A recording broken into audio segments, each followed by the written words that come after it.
4. 베아트리체.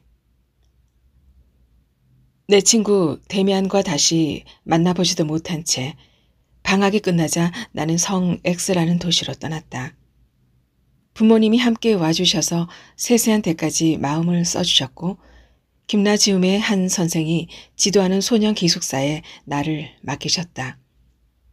만약에 부모님께서 나를 어떤 곳에 넣어두어 헤매게 만들었는지를 아셨다면 놀라서 기겁하셨을 것이다. 시간이 지남에 따라 내가 좋은 아들이 되고 쓸만한 시민이 될지 아니면 나의 천성이 다른 어떤 길로 나아갈지는 여전히 문제로 남아 있었다.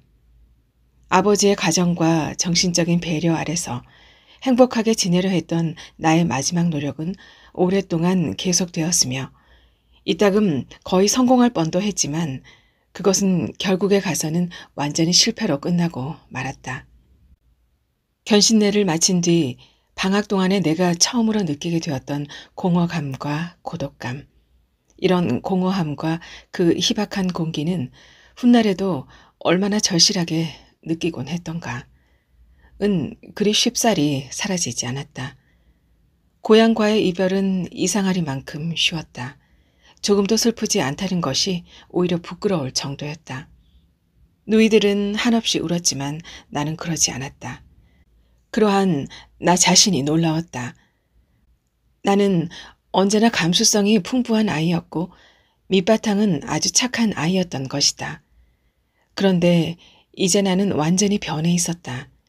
나는 외부의 세계에 완전히 무관심한 태도를 취했고 종일토록 오직 자신의 내부에만 귀를 기울였고 마음속 깊숙이 속삭이며 흐르고 있는 흐름의 소리를 금지된 어두운 내면의 소리를 듣는 데만 몰두했다. 나는 불과 지난 반년 동안에 아주 빨리 성장했으며 홀쭉하게 야위고 불안정한 상태로 세상을 바라보고 있었다. 소년다운 귀여운 점이라곤 완전히 사라져버렸다. 이렇게는 다른 사람들에게서 사랑받을 수 없으리라는 것도 느끼고 있었고 나 스스로도 자신을 결코 사랑하지 않았다. 기숙사에서 나는 점차 괴짜로 외롭게 되었다. 나는 다른 동료들을 정신적으로 어리다고 느꼈다. 때때로 나는 막스 데미안이 몹시 그리웠다. 하지만 그가 밉다는 생각이 드는 일도 드물지 않았다. 고약한 병처럼 내 몸에 붙어 다니는 생활의 정신적인 빈곤에 대한 책임을 그에게 돌리기도 했다. 우리 학교 기숙사 내에서 처음에 나는 사람들의 사랑도 존중도 받지 못했다. 처음에는 조롱을 당했고 그 다음에는 모두 나를 멀리 했으며 나를 음침하고 불쾌하며 괴팍한 놈이라고 여겼다. 나는 그 역할이 마음에 들어서 그것을 더욱 과장했다. 그리고 남몰래 우수와 절망이 파고드는 발작에 마음이 무너지는 일이 종종 있었으나 한편 겉으로는 언제나 가장 사내답게 세상을 경멸하는 듯이 보이는 고독 속으로 자신을 밀어넣고 있었다. 학교에서는 집에서 쌓은 지식을 되씹고 있어야만 했다. 우리 반은 그 수준이 이전에 내가 다녔던 반보다 약간 뒤떨어졌다. 그래서인지 내 나이 또래의 학생들을 어린아이처럼 약간 얕잡아 보는 습관이 내게 생겼다. 한두 해가 그런 식으로 지나갔다. 처음에 방학을 맞아 고향에 돌아왔을 때에도 별다른 새로운 기분이 들지 않았다. 나는 가벼운 마음으로 다시 돌아왔다. 11월 초순경이었다. 나는 날씨가 어떻든 상관없이 무언가를 생각하면서 간단히 산책하는 습관을 가지고 있었는데 그럴 때면 나는 번번이 일종의 기쁨을, 즉 우울과 염세와 자기 혐오로 가득 찬 기쁨을 맛보았다. 어느 날 저녁에도 나는 그런 기분으로 축축한 안개가 낀 황혼 속에서 교회를 걷고 있었다. 어느 공원의 드넓은 가로수길이 텅 비어 있어 나를 끌어들였다. 그 길은 낙엽들로 두껍게 뒤덮여 있었는데 나는 그 속을 몽롱한 쾌감을 느끼면서 발로 휘젓고 있었다. 축축하고 쓴 냄새가 났다. 먼 곳에 서 있는 나무들이 안개 속에서 유령같이 커다란 윤곽을 드러내며 그림자처럼 다가왔다. 가로수가 끝나는 곳에서 나는 어떻게 할까 망설이면서 무성한 검은 나뭇잎을 바라보며 떨어져 사멸해 가는 나뭇잎의 축축한 냄새를 탐닉하듯이 들이마셨다. 내 마음속에는 그 냄새에 응답하며 인사하는 무엇인가가 있었다. 아, 인생이란 얼마나 무의미한 것인가. 옆의 길에서 깃이 달린 외투를 바람에 날리면서 가까이 걸어오는 한 사람이 있었다. 내가 그냥 계속해서 걸어가려고 하는데 그 사람이 나를 불렀다. 어이, 싱클레어. 그는 이쪽으로 걸어왔다. 바로 우리 기숙사에서 나이가 가장 많은 알폰스 베크였다. 나는 언제나 그와 같이 있는 것이 싫지 않았다. 그리고 그가 자기보다 어린 다른 학생들을 대하듯이 나에게도 언제나 빈정대고 아저씨처럼 구는 것을 제외하고는 그에 대해서 나쁜 감정을 갖지 않았다. 그는 곰처럼 힘이 센 것으로 알려져 있었고 기숙사의 사감 선생을 꼼짝 못하게 눌러버린다는 이야기도 있었다. 그래서 김나지움 학생들 사이에 퍼진 여러 가지 소문들의 주인공이었다. 넌 여기서 대체 무엇을 하고 있는 거야? 그는 가끔 어른이 자기보다 어린 우리들 사이에 끼어들 때 하는 식의 말투로 상냥하게 말을 걸었다. 어디 알아맞혀 볼까? 너는 시를 짓고 있었지? 당치 않은 소리야. 나는 무뚝뚝하게 부인했다. 그는 껄껄 웃더니 나와 나란히 서서 걸으면서 짓거려 댔다. 나는 그런 것에 전혀 익숙치 않았다. 내가 이해하지 못할까 봐 걱정할 필요는 없어, 싱클레어. 이렇게 가을의 사색에 잠겨서 안개 속을 걷고 있으면 무슨 사연이 있게 마련이지? 시라도 쓰고 싶을 거야. 그건 나도 알만한 일이다. 물론 사멸해 가는 자연이라든가 그와 비슷하게 사라져가는 청춘에 대한 것이겠지? 아인리히 하이네를 봐라. 나는 그렇게 센티멘털하지는 않아. 나는 항의했다. 그럼 아무래도 좋아. 그런데 이런 날씨에는 포도주 같은 그런 것을 한잔할 수 있는 어디 조용한 곳을 찾아가는 것도 좋을 듯한데. 잠시 같이 가지 않을래? 나도 마침 혼자거든. 싫어? 만약 내가 모범생이라도 되고 싶다면 너를 유혹하고 싶지는 않아. 그래서 우리는 이내 교회에 있는 어느 작은 술집에 들어가 앉아 미심쩍은 술을 들이켜고 두꺼운 술잔을 부딪혔다. 나는 처음에는 별로 내키지 않았지만 여하튼 뭔가 새로운 맛이 있었다. 그러나 나는 술에 익숙하지 않았기 때문에 이윽고 말이 많아졌다.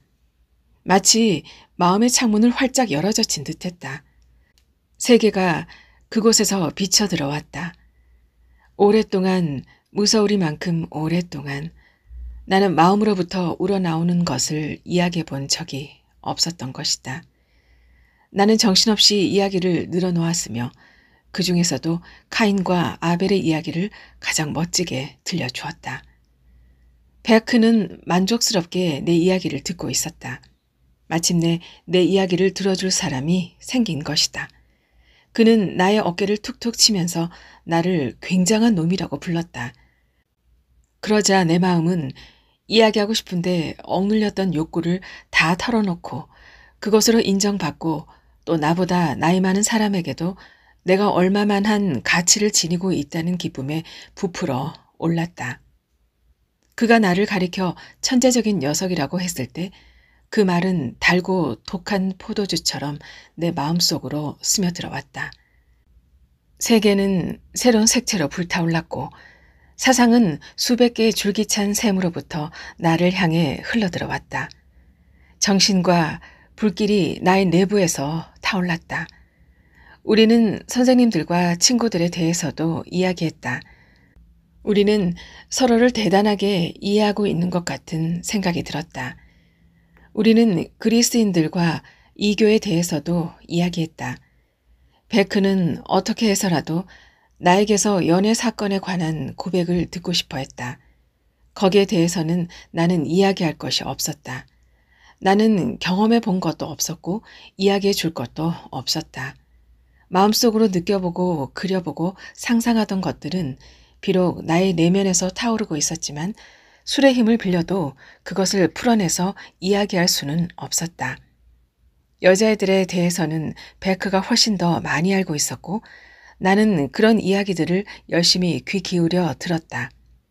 그중에서 믿을 수 없는 일도 들어서 알게 되었고 절대로 있을 수 없다고 여기던 일이 평범한 현실이 되어 당연한 것으로 생각되기도 했다. 알폰스 베크는 아마 18살쯤 되었을 텐데 벌써 여러 가지 경험을 가지고 있었다. 특히 여자애들이란 달콤하게 굴고 기분을 맞춰주는 것 외에는 아무것도 바라지 않는 존재라는 것. 그것도 좋지만 그것만으로는 진실이 아니라는 것이었다. 그런 점에서 보면 부인네들에게서 더 성과를 바랄 수 있을 것이다. 부인네들은 그보다 훨씬 영리하다는 것이었다. 이를테면 노트나 연필을 팔고 있는 문구점 주인인 야켈트 부인은 이야기가 통하는데 그 여자네 가게의 카운터 뒤에서 일어난 일 같은 것은 어떤 책에도 쓰여 있지 않다는 것이었다. 나는 그 이야기에 깊이 매혹되어 멍청하니 앉아 있었다. 아무려면 내가 야켈트 부인을 바로 사랑하게 된다는 것은 있을 수 없는 일일 것이다. 그러나 어쨌든 이제껏 한 번도 들어본 적이 없는 이야기였다. 적어도 나이 먹은 사람들에게는 내가 꿈조차 꿔보지 못했던 샘물이 흘러내리고 있는 것처럼 생각되었다. 사실 거기에는 거짓과 같은 울림도 있었다. 그리고 그런 모든 것은 내가 생각하고 있던 사랑의 맛보다는 보잘것없고 평범한 맛을 풍겼다. 그러나 어쨌든 그것은 현실이었고 생활이었고 모험이었다. 그것을 체험하고 그것을 당연하다고 생각하는 사람이 바로 내 옆에 앉아 있었다. 우리의 대화는 약간 저속해지고 조금 공허해졌다. 이제는 나도 천재적인 작은 놈은 아니었고 지금은 어른의 말에 귀를 기울이고 있는 한 소년에 지나지 않았다. 하지만 그렇더라도 여전히 요 몇 달 동안 내가 겪은 생활에 비하면 이것은 값진 것이었고 천국과도 같은 것이었다. 더구나 내가 점차로 느끼기 시작했지만 이렇게 술집에 앉아있는 것에서부터 우리들이 이야기한 것에 이르기까지 모든 것이 대단히 금지되어 있는 일이었다. 여하튼 나는 그 속에서 정신을 맛보았고 혁명을 맛보았다. 나는 그날 밤을 아주 선명하게 기억하고 있다. 춥고 습기 차 있던 그날 밤 우리 두 사람이 희미하게 타고 있는 가스등 옆을 지나 집으로 돌아왔을 때 나는 생전 처음으로 술에 취해 있었다. 그것은 아름답지도 않고 몹시 괴로웠지만 그래도 역시 무언가 매력적인 것, 달콤한 것을 갖고 있었다. 거기에는 반란과 방종이 있었고 생명과 정신이 있었다. 베크는 비록 나를 피도 안 마른 초보자라고 욕했지만 나를 든든하게 돌봐주었다.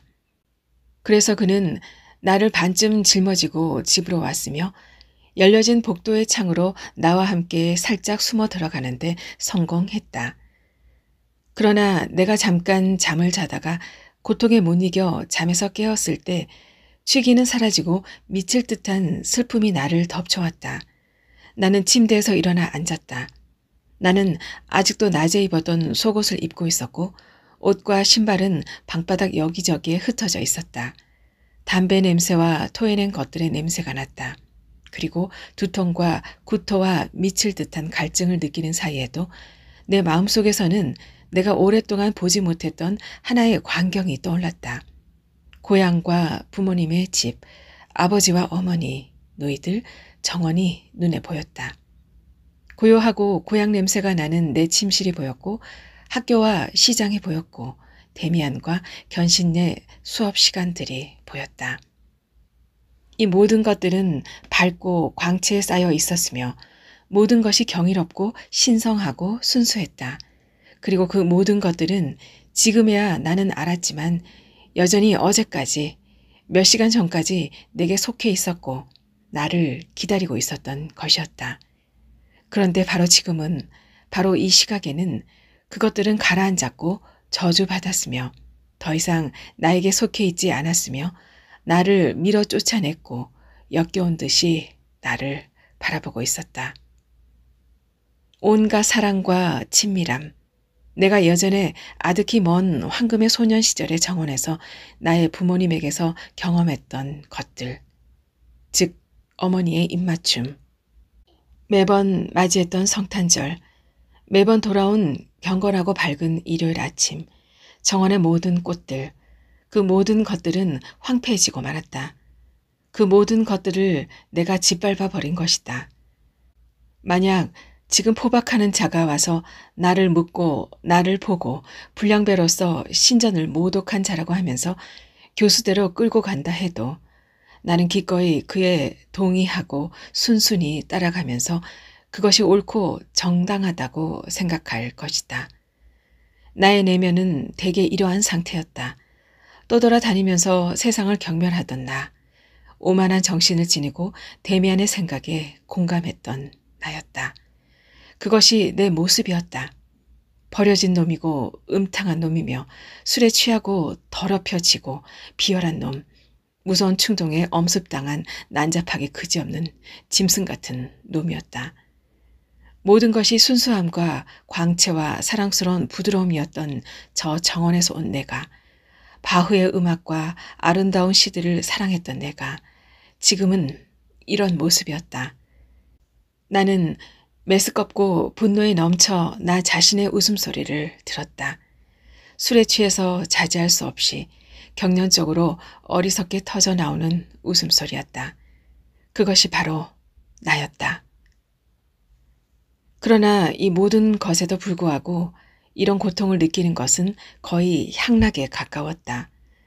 너무나 오랜 시간 나는 맹목적으로 무감각하게 기어다녔고 너무나 오랫동안 내 마음은 침묵한 채 가난하게 구석에 웅크리고 앉아있었기 때문에 이러한 자기 탄식과 전율, 이 모든 무서운 감정까지도 내 마음에는 반가운 것이었다. 거기에는 확실히 감정이 있었다. 거기에는 불길이 타오르고 심장이 고동치고 있었다. 비참한 가운데서도 나는 어수선한 채로 자유와 봄과 같은 무엇을 느꼈다. 그러는 동안에 외관상으로 나는 몹시 타락해 갔다. 최초로 술에 취했던 일은 곧 그것만으로 그치지 않았다. 우리 학교에서는 폭음이 성행했고 학생들은 난폭한 짓들을 했다. 나는 같이 어울려 행동하는 학생들 가운데 가장 나이가 어린 축에 들었지만 얼마 안 가서 그들이 겨우 참고 받아주는 어린애가 아니라 오히려 인솔자였고 스타였으며 대담하게 술집을 찾아가는 유명한 단골 손님이 되었다. 나는 다시 완전히 어두운 세계, 악마에게 속하는 몸이 되었으며 이 세계에서 멋진 놈으로 통하게 되었다. 그러면서도 나는 비참한 마음으로 가득 차 있었다. 나는 자신을 파멸시키는 열광적인 방탕 속에서 살아가고 있었다. 그리고 친구들에게는 우두머리이자 굉장한 놈으로 대단히 날카롭고 재치 있는 녀석으로 통하고 있던 반면에 내 가슴속 깊은 곳에는 불안에 휩싸인 영혼이 떨고 있었다. 어느 일요일 아침에 술집에서 넓은 길가로 나왔을 때였다. 머리를 말끔하게 빗질하고 일요일 외출복을 입은 아이들이 거리에서 티 없이 밝고 즐겁게 놀고 있는 모습이 보였다. 그들을 보자 눈물이 솟구치던 것을 지금도 기억하고 있다. 저속한 술집에서 더러운 탁자 앞에 앉아 넘치는 맥주잔을 사이에 두고 끝없이 독소를 늘어놓아 친구들을 재미있게 해주기도 하고 종종 놀래주기도 했지만 내가 조소하는 모든 것들에 대해서 마음속으로는 외경심을 가지고 있었다. 그리고 마음속으로 눈물을 흘리면서 나의 영혼과 나의 과거와 어머니와 신 앞에서 무릎을 꿇고 있었다.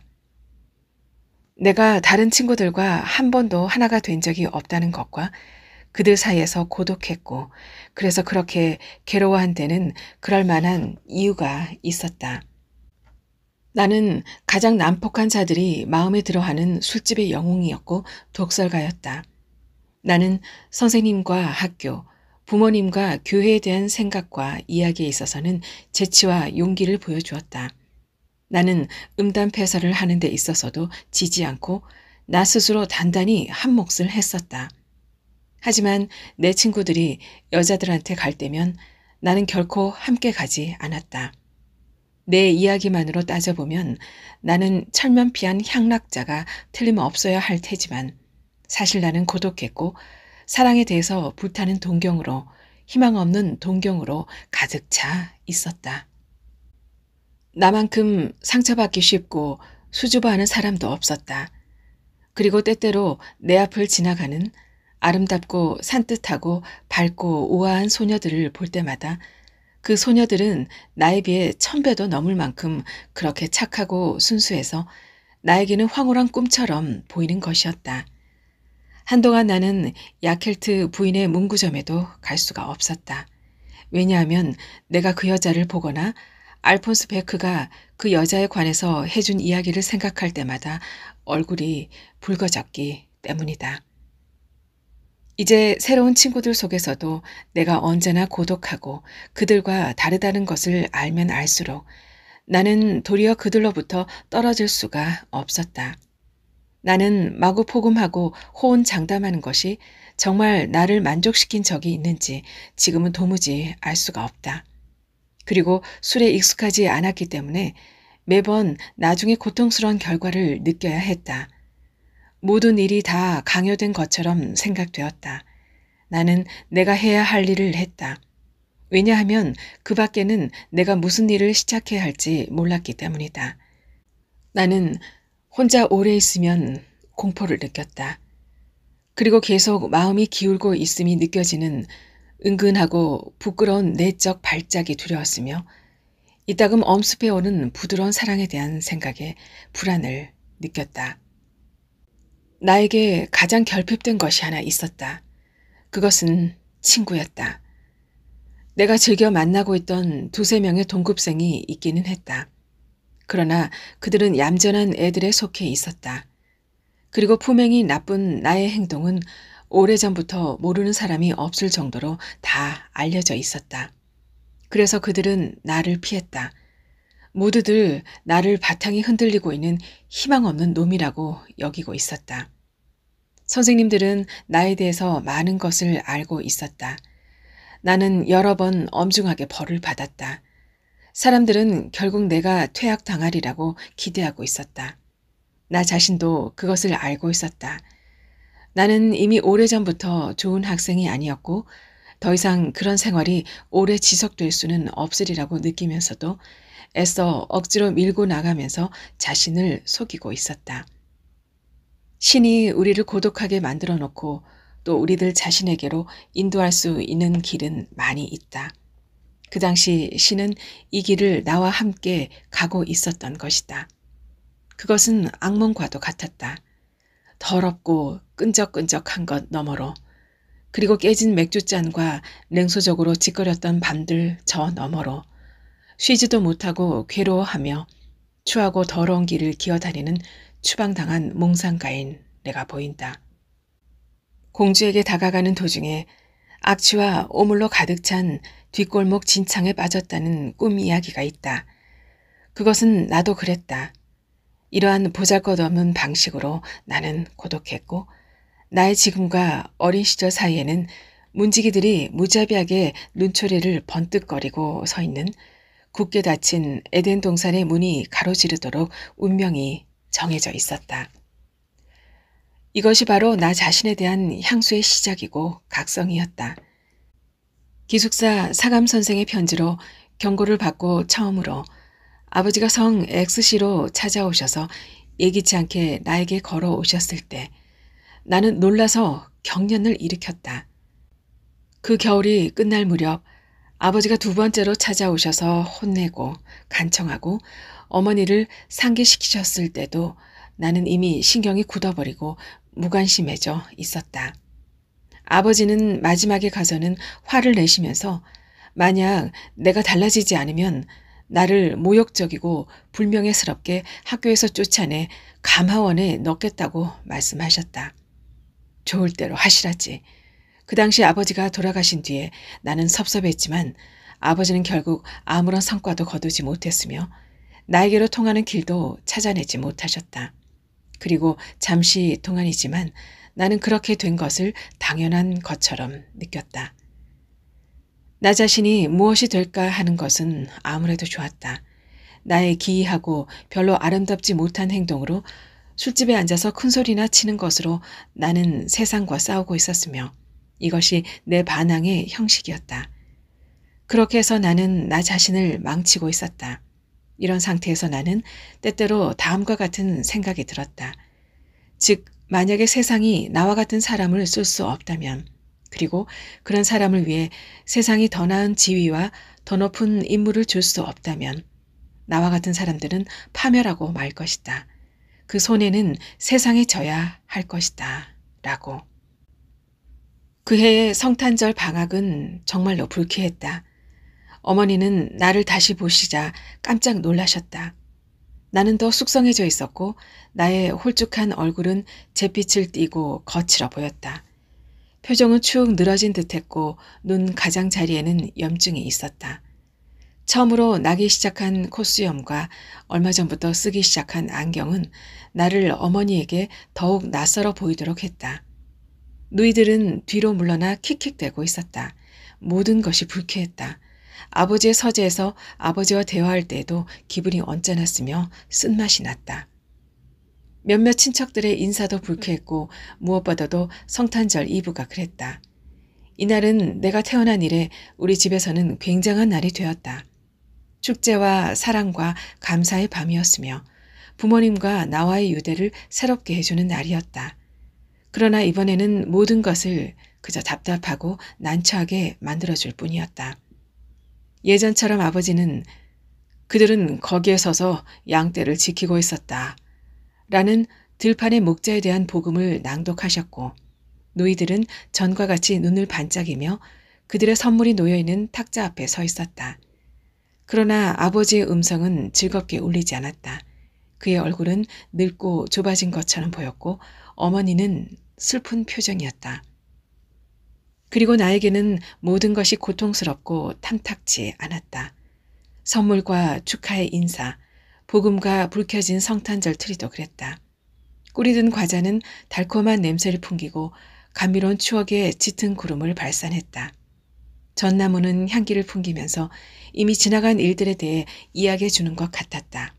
나는 성탄절 이브와 축제의 날들이 어서 지나가기를 바랐다. 겨우내 그런 분위기가 지속되었다. 얼마 전에 나는 처음으로 교사위원회로부터 긴박한 경고를 받았다. 학교에서 제명하겠다는 위협이었다. 이제 오래가지 않겠지. 될 대로 되라는 수밖에. 나는 막스 데미안에 대해 특별한 원망을 갖고 있었다. 그와는 벌써 오랫동안 한 번도 만나지 못했다. 성 X에서 학교 생활을 시작하던 무렵에 그에게 2차례 편지를 썼지만 아무런 답장도 받지 못했다. 그래서 나는 방학 중에도 그를 방문하지 않았던 것이다. 가을에 알폰스 베크와 만났던 그 공원에서 봄이 시작될 무렵 가시나무 울타리가 녹색으로 물들어갈 때 한 소녀가 내 눈에 띈 적이 있었다. 나는 메스꺼운 생각과 걱정거리를 간직한 채 혼자 산책하는 중이었다. 건강이 나빴을 뿐만 아니라 계속해서 돈이 궁했기 때문이다. 그래서 친구들에게 돈을 빌린다든지 다시 집에서 얼마간의 돈을 받기 위해 필요한 지출 명목을 국내내지 않으면 안 되었다. 여기저기 가게에서 담배나 그와 비슷한 물건들을 산 청구서가 쌓여 있었다.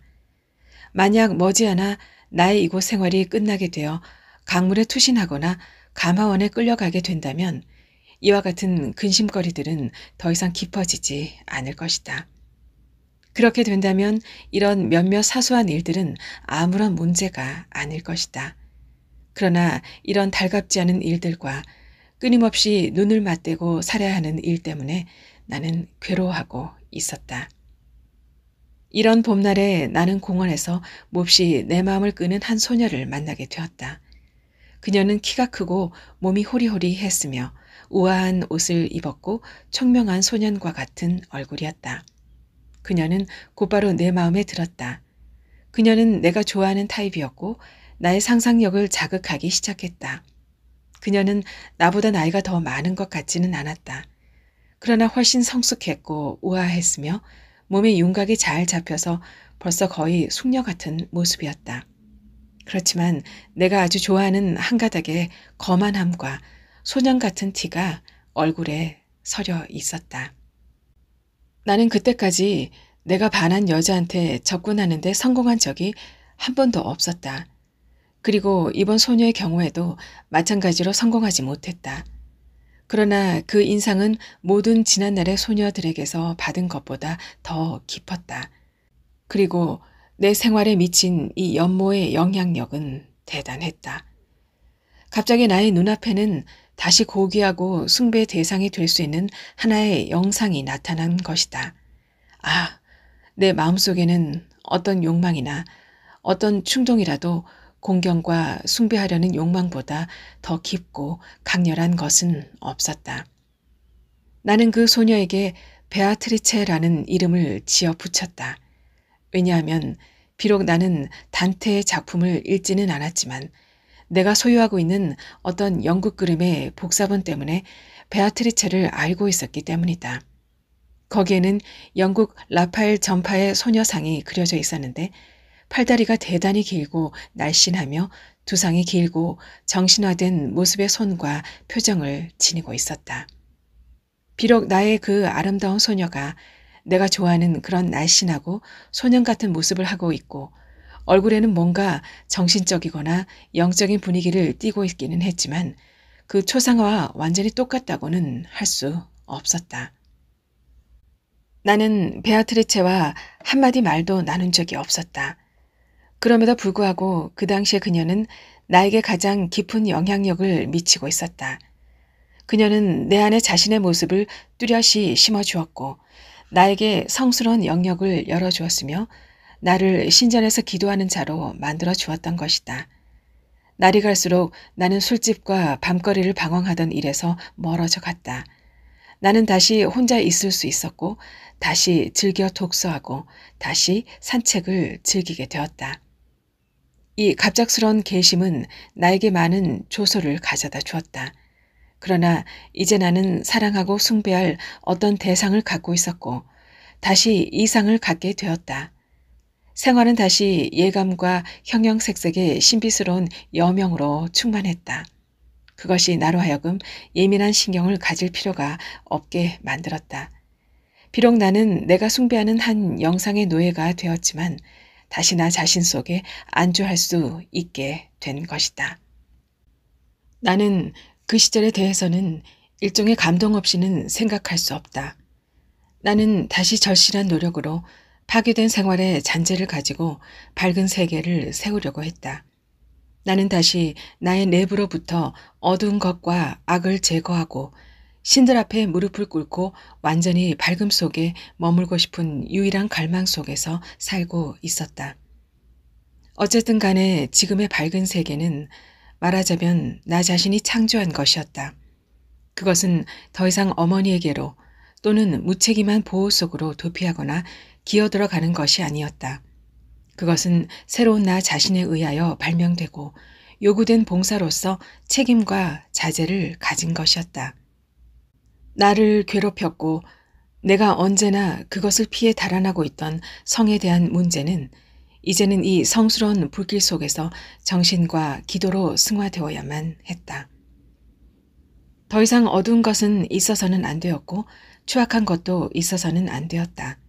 신음 속에서 지새는 밤들, 부도덕한 그림들을 보았을 때 가슴이 두근거리는 일, 금단의 문 앞에서 귀를 기울이는 것, 음탕함 같은 것은 더 이상 있어서는 안 되었다. 이 모든 것 대신에 나는 나의 제단을 세웠다. 베아트리체의 성상을 모시고서 그리고 나를 그녀에게 바침으로써 나는 정신과 신들에게 나 자신을 바치고 있었다. 나는 어두운 힘으로부터 빼앗아 마련한 생활의 일부를 밝은 힘을 위해서 희생하는 것으로 보냈다. 향락이 아니라 순결이 나의 목적이었다. 행복이 아니라 아름다움과 정신성이 나의 목적이었다. 베아트리체에 대한 이 같은 예찬은 내 생활을 완전히 바꿔놓았다. 어제까지만 해도 내가 조숙한 냉소자였다면 이제는 성자가 되려는 목표를 가지고 신전에 봉사하는 자와 같았다. 나는 타성에 젖어있던 추악한 생활을 버렸을 뿐만 아니라 모든 것을 변화시키려고 노력했으며 모든 것 속에 순수함과 고상함 그리고 품위를 불어넣으려고 시도했다. 먹고 마시고 말하고 옷을 입을 때에도 그런 생각을 했다. 아침에는 냉수마찰을 하기 시작했는데 처음에는 힘들게 억지로 하지 않으면 안 되었다. 나는 진지하고 품위 있게 행동했으며 몸을 똑바로 세우고서 천천히 위험 있게 걸었다. 그것을 바라보는 사람에게는 우스꽝스러워 보였을지 모르지만 그러나 나의 내면은 신에 대한 봉사로 가득 차 있었다. 내가 나의 새로운 감정을 표현해 보려고 노력한 모든 새로운 연습 가운데서 한 가지 나에게 중요한 것이 있었다. 바로 그림을 그리기 시작한 것이다. 그것은 내가 소유하고 있는 영국인이 그린 베아트리체 그림이 내가 아는 소녀와 충분히 닮지 않은 데서 시작되었다. 나는 그 여자를 나를 위해서 그리고 싶었다. 완전히 새로운 기쁨과 희망을 가지고서 나는 내 방 안에 얼마 전부터 나는 나 자신의 방을 갖고 있었다. 좋은 종이와 물감과 붓을 모아놓고 팔레트와 유리컵과 도자기 접시와 연필을 챙겨 놓았다.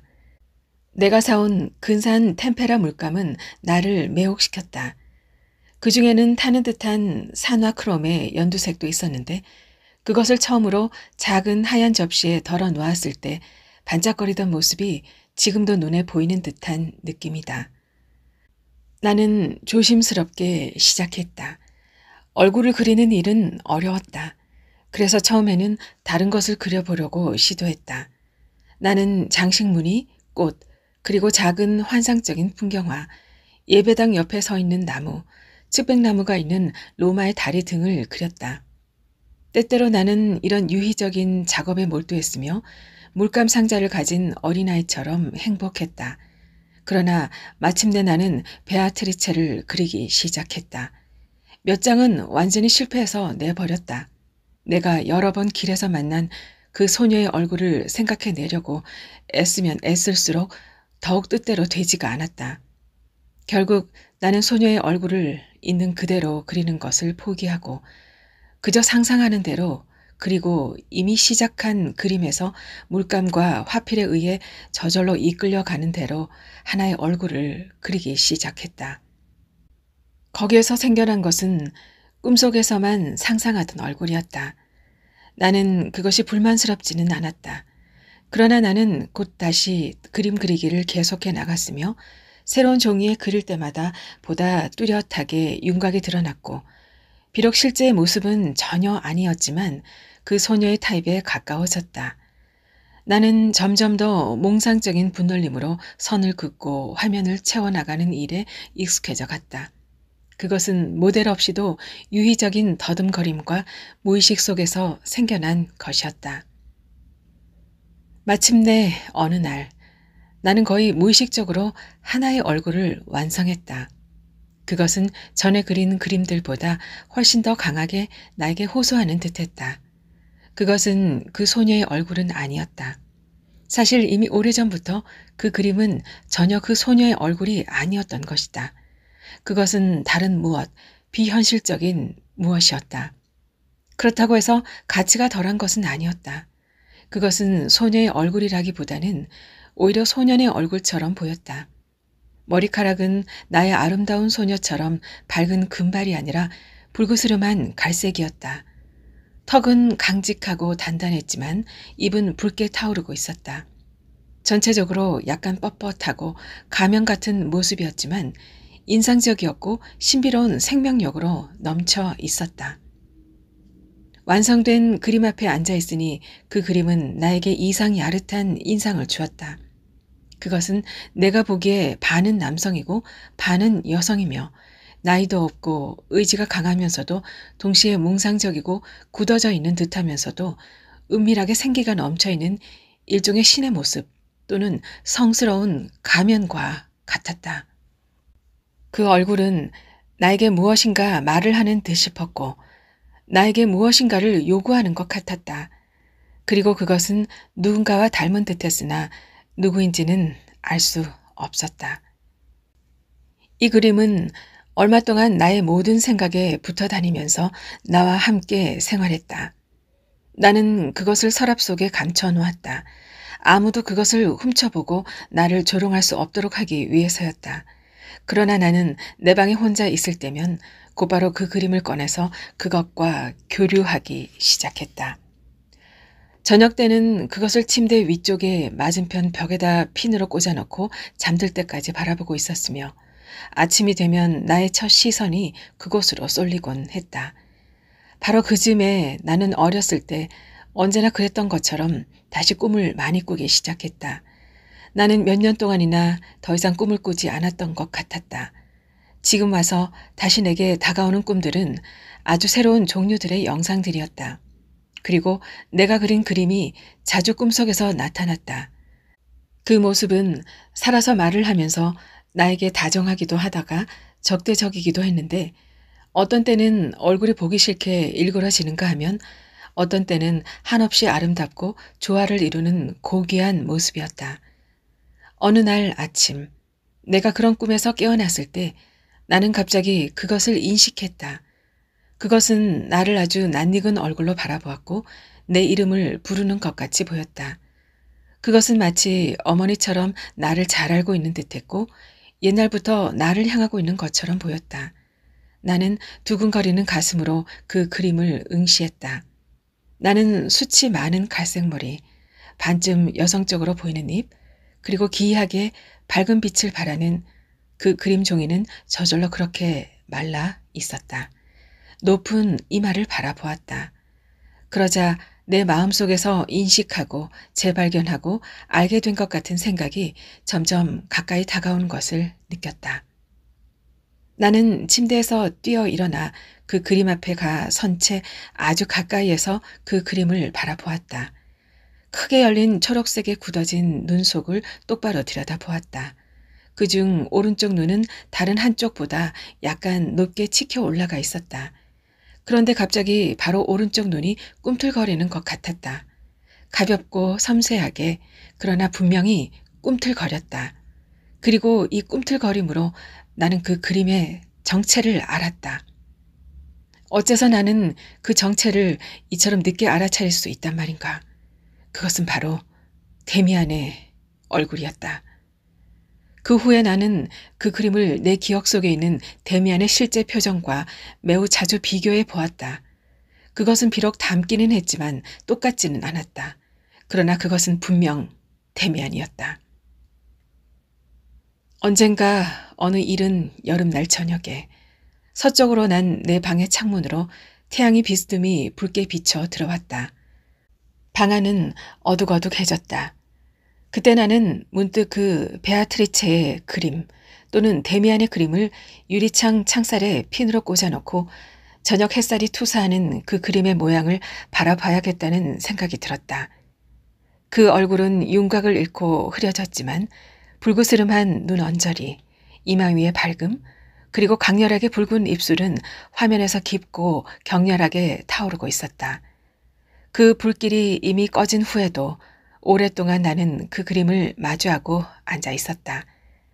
그러자 점차 나에게는 그 그림이 베아트리체도 아니고 데미안도 아니고 바로 나 자신이라는 느낌이 떠올랐다. 그 그림은 나와 닮지 않았다. 또 그래서는 안 된다고 나는 느꼈다. 그러나 그것은 나의 삶을 이루는 그 무엇이었고 나의 내면이었으며 나의 운명 또는 나의 마성이었다. 만약 내가 언젠가 친구를 하나 발견하게 된다면 그는 그런 모습일 것이다. 만약 내가 언젠가 애인을 하나 얻게 된다면 그녀는 그런 모습일 것이다. 나의 삶도 나의 죽음도 그런 모습을 하고 있을 것이다. 이것이 내 운명의 울림이며 리듬인 것이다. 그즈음 몇 주 동안 나는 그전에 내가 읽었던 어떤 책들보다도 더 깊은 인상을 준 독서를 하기 시작했다. 그 후에도 나는 아마 니체를 제외하고는 책에서 그만한 경험을 한 적이 별로 없었다. 그것은 노발레스가 쓴 한 권의 책으로 편지와 금원이 수록되어 있었는데 나는 그것을 많이 이해하지는 못했으나 그 모든 것은 말할 수 없이 내 마음을 끌었고 압도했다. 그 금원들 중에 하나가 지금 내 머릿속에 떠올랐다. 나는 펜으로 그림 밑에다 그 글귀를 써넣었다. 운명과 심정은 하나의 개념을 표현하는 이름들이다. 그것을 지금 나는 이해한 것이다. 나는 베아트리체라고 이름을 붙인 그 소녀와 아직도 종종 만나고 있었다. 그럴 때 나는 더 이상 아무런 감동도 느끼지는 않았지만 언제나 부드러운 조화와 감정에 충만한 예감을 느끼곤 했다. 너는 나와 맺어져 있다. 그러나 내가 아니고 너를 닮은 모습이다. 너는 내 운명의 일부분이다. 라는 느낌이었다. 막스 데미안에 대한 나의 그리움은 다시 강렬해졌다. 나는 그에 대해서 아무것도 모르고 있었다. 몇 년 전부터 아무 소식도 듣지 못했다. 단 한 번 방학 중에 그를 만난 적이 있었다. 지금 나는 이 짧았던 해후를 내 기록에 빠뜨리고 있다는 것을 알았다. 그리고 그것이 부끄러움과 허영심에서 그렇게 되었다는 것도 알고 있다. 나는 그것을 뒤늦게나마 만회하지 않으면 안 되었다. 그러니까 방학 중 언젠가 내가 술집을 드나들면서 지루하고도 조금 피곤한 얼굴로 고향의 거리를 배회하면서 단장을 흔들어 대고 옛날과 변함없이 경멸스러운 속인들의 얼굴을 바라보고 있을 때 그 옛 친구가 나를 향해서 걸어왔다. 그를 보자마자 나는 흠칫했다. 그리고 번개처럼 프란츠 크로머의 일을 생각하지 않을 수 없었다. 데미안이 그 일을 정말로 잊어버렸다면 얼마나 좋을까. 그에 대해서 이런 짐을 지고 있다는 것은 매우 불쾌한 일이었다. 사실 어린 시절의 어리석은 이야기였지만 그래도 짐은 짐이었다. 그는 내가 그에게 인사하기를 기다리고 있는 것 같았다. 그리고 내가 되도록 태연한 채 인사를 하자 그는 내게 손을 내밀어 악수를 청했다. 또다시 그의 독특한 악수였다. 꽉 쥐면서 따뜻하고 그러면서도 차갑고 남성적인. 그는 유심히 내 얼굴을 들여다보면서 말했다. 너 아주 컸구나, 싱클레어. 그 자신은 내가 보기에 변한 것이 전혀 없었고 언제나 똑같은 나이로 그러니까 똑같이 젊어 보였다. 그는 나와 나란히 걸었다. 우리는 산책하면서 그저 대수롭지 않은 일들에 대해서만 이야기를 주고받았고 그 당시의 일은 전혀 입에 올리지 않았다. 나는 그전에 몇 번인가 그에게 편지를 썼지만 한 번도 답장을 받지 못했다는 것이 머릿속에 떠올랐다. 아, 그가 그것까지도 잊어버렸으면 좋을 텐데. 그런 어리석은 편지 따위를. 그는 그것에 대해서는 아무 말도 하지 않았다. 그 당시에는 아직 베아트리체도 그림도 없었다. 나는 아직도 황량한 시절의 한복판에 있었다. 교회로 나갔을 때 나는 그에게 술집에 같이 가자고 초대했다. 그는 함께 들어갔다. 나는 뽐내듯이 포도주를 한 병 주문해서 술을 따르고 그와 잔을 부딪히고는 학생들이 술 마실 때 하는 버릇에 내가 얼마나 익숙해졌는지를 과시하면서 첫 잔을 단숨에 비웠다. 너 술집에 많이 다니는구나. 그가 내게 물었다. 아, 물론. 나는 생기 없이 대답했다. 그 밖에 뭐 할 일이 있겠어. 그래도 결국 마시는 일이 제일 유쾌하니까. 그렇게 생각하나? 그럴 수도 있겠지. 사실 거기에도 썩 좋은 점이 있기는 하지. 얼큰하게 취하는 것, 그리고 바쿠스적인 것 말이야. 그러나 내 생각으로는 술집에 앉아있는 대다수의 사람들은 그런 요소를 완전히 상실해버린 것 같아. 술집에 가는 것이야말로 나에게는 정말로 속물적이라는 생각이 들어. 그래, 하룻밤 동안 타오르는 횃불과 함께 아름다운 도치경에 빠져 비틀거리는 것은 멋진 일이지. 그러나 언제나 이렇게 반복해서 한 잔 또 한 잔 마시는 것이 진실한 일은 아니겠지?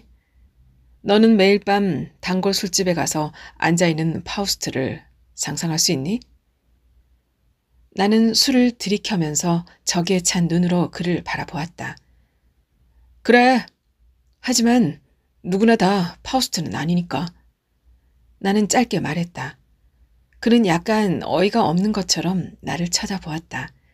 그러더니 그는 옛날과 같이 신선하고 우월감에 찬 웃음을 보였다. 아니다. 무엇 때문에 그런 것을 가지고 다투겠니? 어쨌거나 주정뱅이나 방탕아의 삶이 나무랄 데 없는 시민의 삶보다 어쩌면 더 활기가 있을 거야. 그리고 언젠가 한번 읽어본 적이 있는데 방탕아의 삶이야말로 신비주의자가 될 최고의 준비 단계라고 하더라. 언제나 그런 사람들이 있었지. 예언자가 된 성 아우구스티누스처럼. 그 사람도 전에는 향락가였고 방탕하였어. 나는 미심적인 생각이 들었고 조금도 그에게 휘둘리고 싶지 않았다. 그래서 나는 냉담하게 말했다. 그래, 누구나 자기 취미대로 하는 거야. 솔직히 말하면 나는 예언자나 뭐 그런 것이 되고 싶은 생각은 전혀 없어. 데미안은 눈을 약간 가늘게 뜨고 알고 있다는 듯이 나를 보았다. 이봐, 싱클레어. 그는 천천히 말했다. 너에게 유쾌하지 않은 말을 하려는 것이 내 의도는 아니었어. 그건 그렇고 무엇 때문에 내가 지금 술을 마시는지는 우리 둘 다 모르고 있어. 그러나 너의 내면에서 너의 삶을 이루고 있는 것, 그것은 이미 알고 있어. 우리의 내부에는 모든 것을 알고 있고 모든 것을 욕구하고 모든 것을 우리 자신보다 더 잘해나가는 누군가가 있다는 것을 아는 것은 아주 좋은 일이야. 그런데 미안하지만 나는 집에 가봐야 해. 우리는 짧게 작별 인사를 했다. 나는 몹시 불쾌한 기분으로 앉아 있었다. 내 술잔을 다 들이켜고 나서 가려고 했을 때 데미안이 이미 술값을 지불했음을 알았다. 그것이 나를 더욱 화나게 만들었다. 지금 나의 생각은 이 작은 사건에 다시 머물러 있었다. 내 생각은 데미안으로 가득 차 있었다. 그리고 그가 그 교회 술집에서 해준 말들은 이상하리만치 생생하고 잊히지 않은 채 다시 내 기억에 떠올랐다. 우리의 내부에 모든 것을 다 알고 있는 자가 있다는 것을 아는 것은 참 좋은 일이다. 라는 그 말이. 나는 창가에 걸려있는 색이 아주 바랜 그 초상화를 바라보았다. 그러나 그 눈은 아직도 빛나고 있었다. 데미안의 눈빛이었다. 아니면 그것은 나의 내부에 있는 바로 나의 눈빛이었다. 모든 것을 잘 알고 있는. 나는 데미안을 얼마나 동경하고 있었던가. 나는 그에 대해서 전혀 알고 있지 못했으며 그는 내가 미치지 못하는 곳에 있었다. 추측하건대 그는 어디선가 공부를 하고 있으며 그의 김나지움 시절이 끝나고 난 후에 그의 어머니와 그가 우리 도시를 떠났다는 정도만 나는 알고 있었다. 크로모와 있었던 일까지 거슬러 올라가 나는 막스 데미안에 대한 모든 기억을 내 마음속에 불러일으키려고 애썼다. 일찍이 그가 나에게 말해주었던 얼마나 많은 일들이 다시 되살아나 울려왔으며 모든 것이 오늘날 여전히 의미를 지니고 있고 현실적이면서 나와 관련되어 있었던가. 그리고 우리가 지난번에 그다지 즐겁지 않은 만남을 가졌을 때 그가 방탕아와 성자에 대해서 했던 말이 갑자기 내 영혼 앞에 밝게 떠올랐다. 나에게 있어서도 꼭 그와 똑같이 되었던 것이 아닐까? 나도 역시 마비와 상실감 속에서 살았던 것이 아닐까? 마침내 새로운 삶의 충동 속에서 그 정반대의 것이 순수함에 대한 욕구와 성스러움에 대한 동경이 내 마음속에서 생생해질 때까지.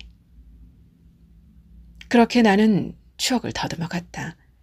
벌써 오래전에 밤이 되었고 밖에는 비가 내리고 있었다. 내 추억 속에서도 비 내리는 소리가 들렸다. 밤나무 아래에서 언젠가 그가 프란츠 크러머에 대해서 나에게 캐묻고 내 최초의 비밀을 알아맞힌 때가 있었다. 하나씩 하나씩 추억이 떠올랐다. 학교로 가는 길에서 나눴던 대화와 견신내 수업 시간들이, 그리고 마지막에 가서는 막스 데미안과 맨 처음에 만났던 일이 내 마음속에 떠올랐다. 그때 화제가 무엇이었던가? 곧바로 생각나지는 않았으나 시간을 두고 곰곰이 생각해 보았다. 그러자 이제는 그것까지도 다시 떠올랐다. 그가 카인에 관한 그의 의견을 말해준 후에 우리들은 우리 집 앞에 가서 서 있었다. 그때 그는 우리 집 대문 위쪽에 밑에서 위로 점점 넓혀져 가는 초석 안쪽에 새겨져 있던 낡고 빛바랜 문장에 관해서 이야기했었다. 그는 자신이 그것에 흥미를 갖고 있으며 그런 물건에는 주의를 기울여야 한다고 말했었다. 그날 밤에 나는 데미안과 그 문장에 대한 꿈을 꾸었다. 문장은 자꾸만 변했다. 데미안은 그것을 손에 들고 있었는데 때로는 작아지고 회색이었다가 때로는 굉장히 커져서 여러 가지 색깔을 띠기도 했다. 그러나 데미안은 그것이 언제나 하나이며 똑같은 것이라고 내게 설명해 주었다. 그런데 마지막에 가서는 나에게 그 문장을 먹으라고 강요했다. 나는 그것을 삼켜버렸을 때 섬뜩한 두려움과 함께 삼킨 문장의 새가 생생히 살아나서 나의 내부를 가득 채우고 그 속을 파먹기 시작하는 것을 느꼈다. 죽음의 공포에 가득 휩싸여서 나는 벌떡 일어났고 잠에서 깼다. 나는 정신이 맑아졌다. 때는 한밤중이었고 방 안으로 비가 떨어지고 있는 소리가 들렸다. 나는 창문을 닫으려고 일어났다. 그리고 그때 방바닥에 놓여있는 뭔가 밝은 것을 밟았다. 아침이 되어서야 나는 그것이 내가 그렸던 그림이라는 것을 알았다. 그 그림은 축축하게 젖은 바닥에 떨어져 있었기 때문에 부풀어 있었다. 나는 그것을 말리려고 잘 펴서 흡수지에 끼우고는 무거운 책 속에 넣어두었다. 다음 날 내가 그 그림을 다시 살펴보았을 때 그것은 마르기는 했지만 색이 변해 있었다. 붉은 입술은 창백해지고 약간 좁아져 있었다. 그것은 이제 완전히 데미안의 입이었다. 나는 새 종이에다 그림을 그리기 시작했다. 바로 문장의 새였다. 그 새가 실제로 어떤 모양을 하고 있었는지 나는 더 이상 확실히 알지 못했다. 그것은 낡았고 번번이 다시 색칠해서 가까이에서 보아도 잘 분간할 수 없다는 것을 나는 알고 있었다. 그 새는 어떤 물건 위에 앉아 있었다. 아마도 어떤 꽃이거나 바구니 아니면 새의 둥지이거나 나무 꼭대기였다. 나는 그런 것에는 신경 쓰지 않고 분명히 생각해낼 수 있는 데부터 그리기 시작했다. 막연한 욕구로 나는 곧 강한 색깔부터 칠하기 시작했다. 내 그림에서 새의 머리는 황금빛 같은 노란색이 되었다. 마음이 가는 대로 계속 그려서 며칠 후에는 다 완성했다. 이제 그 그림은 날카롭고 대담한 매의 머리를 가진 맹금이 되었다.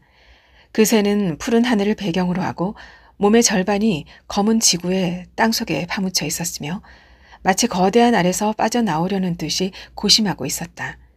그림을 오래 바라보면 바라볼수록 그것은 내 꿈속에서 본 색채 있는 문장인 것처럼 생각되었다. 데미안에게 편지를 쓴다는 것은 혹시 그것을 보낼 곳을 알고 있더라도 나에게는 불가능한 일이었을 것이다. 그러나 그 무렵 무엇이든 꿈과 같은 예감에서 행동하고 있었던 나는 그와 똑같은 기분으로 그 매의 그림이 데미안에게 도달하든 도달하지 않든 상관없이 그것을 보내기로 결심했다. 나는 그 위에 아무것도 쓰지 않았다. 내 이름조차 쓰지 않았다. 가장자리를 조심스럽게 잘라내고 커다란 종이봉투를 사서 그 위에 내 친구의 예전 주소를 써놓은 다음에 그것을 붙였다. 시험이 다가왔다. 그래서 나는 예전보다 더 많이 학교 공부를 해야 했다. 내가 방종한 행동을 갑자기 고친 이후로 선생님들은 다시 호의를 갖고 나를 받아주었다. 나는 지금 좋은 학생은 아니지만 반년 전만 해도 내가 퇴학을 당할 뻔했다는 분명했던 사실을 아직도 기억하는 사람은 아무도 없었다. 나의 아버지는 지금은 책망하거나 위협하거나 하는 일 없이 다시 옛날과 같은 말투로 나에게 편지를 써 보내주셨다. 그러나 나는 어떻게 해서 나에게 그런 변화가 일어났는지를 아버지나 어느 누구에게도 알려주고 싶은 마음이 없었다. 이 변화가 나의 부모님과 선생님들의 바람과 일치한 것은 우연한 일이었다. 이 변화는 내가 다른 사람들과 어울리게 해주지도 않았고 어느 누구에게 가까이 다가가게 해주지도 않았다. 단지 나를 더 고독하게 해주었을 뿐이다. 그 변화는 데미안이나 어떤 먼 운명을 목표로 삼고 있었다. 나 자신도 그것을 알지 못했지만 나는 그 한가운데에 서 있었던 것이다. 그것은 베아트리체와 더불어 시작되었으나 얼마 전부터 나는 내가 그린 그림들과 함께 그리고 데미안에 대한 생각과 더불어 아주 비현실적인 세계에 살고 있었으므로 베아트리체도 완전히 나의 뇌리에서 사라져 버렸다. 나의 꿈과 기대, 그리고 내면의 변화에 대해서는 어느 누구에게 한마디도 할 수 없었을 것이다. 설사 내가 바라고 있었을지라도. 하지만 어찌 내가 그것을 바랄 수 있었겠는가? 5. 새는 알에서 나오려고 투쟁한다. 내가 그린 꿈속의 새는 길을 떠나 내 친구를 찾아갔다. 그리고 아주 놀라운 방식으로 나에게 답장이 왔다. 어느 날 교실에서 수업 중간에 휴식 시간이 지난 후에 나는 내 자리에서 누가 내 책 속에 쪽지를 끼워 놓은 것을 발견했다. 그것은 수업 시간 도중에 반 친구들이 서로 몰래 쪽지를 전할 때 쓰는 방식으로 접혀져 있었다. 나는 누가 그 쪽지를 보냈을지 의아하게 생각했다. 왜냐하면 나는 어느 반 친구와도 그런 식의 쪽지 왕래를 한 적이 없기 때문이었다. 나는 그것이 반 친구들끼리 장난을 치자는 요구일 거라고 생각했으며 그런 일에는 가담하지 않을 것이므로 그 쪽지를 읽어보지도 않고 내 책의 앞장에 끼워두었다. 수업 시간 도중에야 비로소 그 쪽지가 우연히 다시 내 손에 들어왔다. 나는 그것을 만지작거리다가 무심코 펴보았다. 그 속에는 몇 마디 글귀가 쓰여 있었다. 나는 종이 위로 시선을 던지다가 그 중에 한마디에 주춤하다 깜짝 놀라 그것을 읽어보았다. 내 심장은 혹독한 추위를 만난 것처럼 운명 앞에서 움츠러 들었다. 새는 알에서 나오려고 투쟁한다. 알은 세계이다. 태어나려는 자는 하나의 세계를 파괴하지 않으면 안 된다. 새는 신에게 날아간다. 그 신의 이름은 아브락사스라 한다. 나는 여러 번 그 글귀를 읽고 깊은 생각에 잠겼다. 의심할 여지가 없었다. 그것은 데미안에게서 온 답장이었다. 나와 그를 제외하고는 그 새에 대해 아는 사람이 있을 리 없었다. 그는 내가 보낸 그림을 받은 것이다. 그는 나를 이해했고 내가 해석하도록 도운 것이다. 그러나 이 모든 것이 어떻게 관계가 있는 것일까? 그리고 무엇보다도 그것이 나를 괴롭혔지만 아브락사스란 대체 무엇일까? 나는 그런 말을 결코 들어본 적도 읽은 적도 없었다. 그 신의 이름은 아브락사스라 한다. 내가 수업에 전혀 귀를 기울이지 않는 동안에 시간은 지나갔다. 다음 수업 시간이 시작되었다. 오전의 마지막 시간이었다. 그 시간을 맡은 사람은 젊은 보조 교사였다. 그는 대학을 갓 졸업했는데 아주 젊은 데다가 우리에게 거짓 위험을 전혀 부리지 않았으므로 호감을 사고 있었다. 우리는 그 폴렌 박사의 지도로 헤로도토스를 읽고 있었다. 이 수업은 내 흥미를 끄는 몇 개 안 되는 과목 중 하나였다. 그러나 이번에는 내 생각이 다른 곳에 가 있었다. 나는 기계적으로 책을 폈으나 해석하는 것은 따라가지 않고 내 생각에 잠겨 있었다. 그런데 나는 데미안이 그 당시 종교 수업 시간에 나에게 해주었던 말이 얼마나 옳은 말이었는지 이미 여러 번 경험했었다. 사람이 아주 강렬하게 원하는 것은 이루어진다는 것이었다. 내가 수업 도중에 어떤 생각에 아주 몰두하고 있으면 선생님은 나를 가만히 둘 것이므로 나는 안심할 수가 있었다. 그런데 생각이 흐트러져 있거나 졸고 있으면 선생님은 돌연 옆에 와서 서 있는 것이었다. 나는 그런 일도 이미 당한 적이 있었다. 그러나 정말로 생각하고 있고 정말로 깊이 생각에 잠겨 있을 때는 안전했다. 상대방을 정면으로 응시하는 방법도 시험해 보았고 그것이 믿을 만하다는 것도 알았다. 그 당시 데미안과 함께 있을 때는 잘 되지 않았지만 지금 나는 시선이나 생각만으로도 여러 가지 일을 이룰 수 있다는 것을 느꼈다. 지금도 나는 그런 모양으로 앉아서 헤로도토스의 수업에서 멀리 떠나 있었다. 그런데 뜻하지 않게 선생님의 목소리가 번갯불처럼 내 의식을 내리치는 바람에 나는 깜짝 놀라 깨어났다. 나는 그의 목소리를 들었다.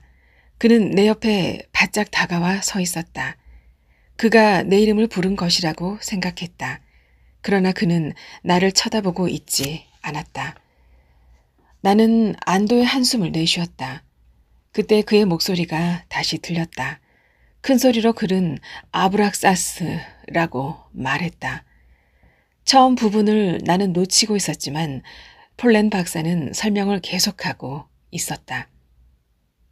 우리들은 고대 저 종파들이나 신비적인 집단들의 견해를 합리주의적인 입장에서 고찰하는 것처럼 그렇게 소박한 것이라고 상상해서는 안 된다. 우리가 의미하는 바와 같은 학문을 고대에는 전혀 알지 못했지. 그 대신 철학적이고 신비주의적인 진리 탐구가 행해지고 있었는데 그것은 매우 고도로 발달되어 있었어. 거기에서 부분적으로는 마술과 유희가 발생했고 그것은 종종 사기와 범죄 행위로까지 이어졌단다. 그러나 마술이란 것도 고귀한 유래와 깊은 사상을 가지고 있었어. 내가 앞서 예로 든 아브락사스에 대한 학설도 그랬지. 사람들은 이 이름이 고대 그리스의 주문 형식과 관련이 있다고 말하며 오늘날 아직도 야만 민족들이 가지고 있는 어떤 마법을 부리는 악마의 이름으로 간주하는 일이 종종 있어. 그러나 아브락사스라는 것은 훨씬 더 많은 것을 의미하는 것처럼 보인다. 우리는 그 이름이 신적인 것과 악마적인 것을 결합시키는 상징적 사명을 띤 일종의 신성의 이름이라고 생각할 수 있어. 이 작달막하고 학식이 있는 선생님은 섬세하고 열성적으로 계속해서 말했다. 주의를 기울이며 듣고 있는 사람은 별로 없었다. 그리고 그 아브락사스라는 이름이 다시 나오지 않았으므로 나의 주의도 다시 되돌아가 나 자신의 생각에 잠겼다. 신적인 것과 악마적인 것을 결합시킨다. 라는 말의 여운이 들려왔다. 나의 생각을 거기에 연관 지을 수 있었다. 그것은 데미안과 친구로 지냈던 마지막 무렵에 그와의 대화를 통해 나에게 친숙해진 사상이었다. 그 당시 데미안은 이렇게 말했다. 우리들은 그럴듯하게 숭배하는 신을 하나 가지고 있다. 그런데 그 신은 인위적으로 갈아놓은 세계의 절반만을 나타내고 있을 뿐이다. 라고 그것은 공식적이고 허용되는 밝은 세계였다. 그러나 세계 전체를 존경할 수 있지 않으면 안 된다. 그러므로 우리는 악마이기도 한 하나의 신을 갖거나 아니면 신에 대한 봉사와 함께 악마에 대한 봉사도 하지 않으면 안 된다는 것이었다. 그런데 지금들은 아브락사스라는 것은 신인 동시에 악마였다. 한동안 나는 대단히 열심히 그 신의 흔적을 추적해 보았지만 도무지 진전이 없었다. 나는 도서관을 온통 뒤지며 아브락사스를 찾아보았지만 성과가 없었다. 그러나 나의 본성은 이런 종류의 직접적이고 의식적인 탐구에는 아무래도 강하게 쏠리지 않았으며 처음에는 진리라고 해서 찾아낸 것이 손에 쥐어보면 돌덩이에 지나지 않았다. 한때 그처럼 내 마음을 차지하고 있던 베아트리체의 모습은 이제 점차 잠겨가거나 혹은 서서히 나로부터 떨어져 가더니 점점 지평선 쪽으로 다가가 그림자처럼 더 멀어지고 더 희미해져 갔다. 그것은 더 이상 내 영혼을 만족시켜주지 못했다. 이상하게도 나 자신 속에 틀어박혀서 마치 목류병자처럼 살아온 나의 생활 속에 이제 새로운 것이 형성되어 일어나기 시작했다. 삶에 대한 동경, 아니 오히려 사랑에 대한 동경이, 그리고 내가 한동안 베아트리체를 사모하면서 해소할 수 있었던 성에 대한 충동이 내 안에서 피어나면서 새로운 모습과 목표를 갈구하고 있었다. 그래도 여전히 어떠한 충족도 내게는 주어지지 않았다. 그러나 그러한 동경을 속이거나 내 친구들이 자신들의 행복을 구하고 있는 여자들에게서 무엇을 기대한다든가 하는 것은 나에게는 전보다도 더욱 불가능한 일이었다. 나는 다시 열심히 꿈을 꾸었다. 그것도 밤보다는 낮에 더 많은 꿈을 꾸었다. 표상이나 영상 또는 소망들이 내 마음속에서 솟구쳐 올라 나를 외부의 세계로부터 갈라놓았다. 그리하여 나는 주변의 현실적인 일들보다도 내 마음속에 깃든 이런 영상들, 이런 꿈들이나 그림자들과 더 실제적이고 더 생생하게 교류하며 생활했다. 어떤 일정한 꿈, 다시 말하면 언제나 반복되는 환상의 유희가 내게는 더 의미 있는 것이 되었다.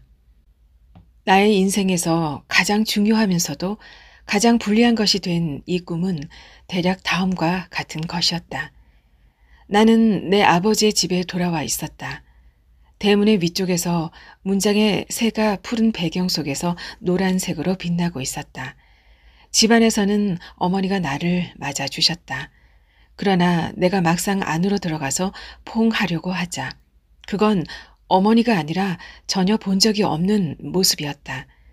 그 사람은 키가 크고 억센 모습으로 막스 데미안이나 내가 그린 그림과 비슷했지만 그것들과는 달랐다.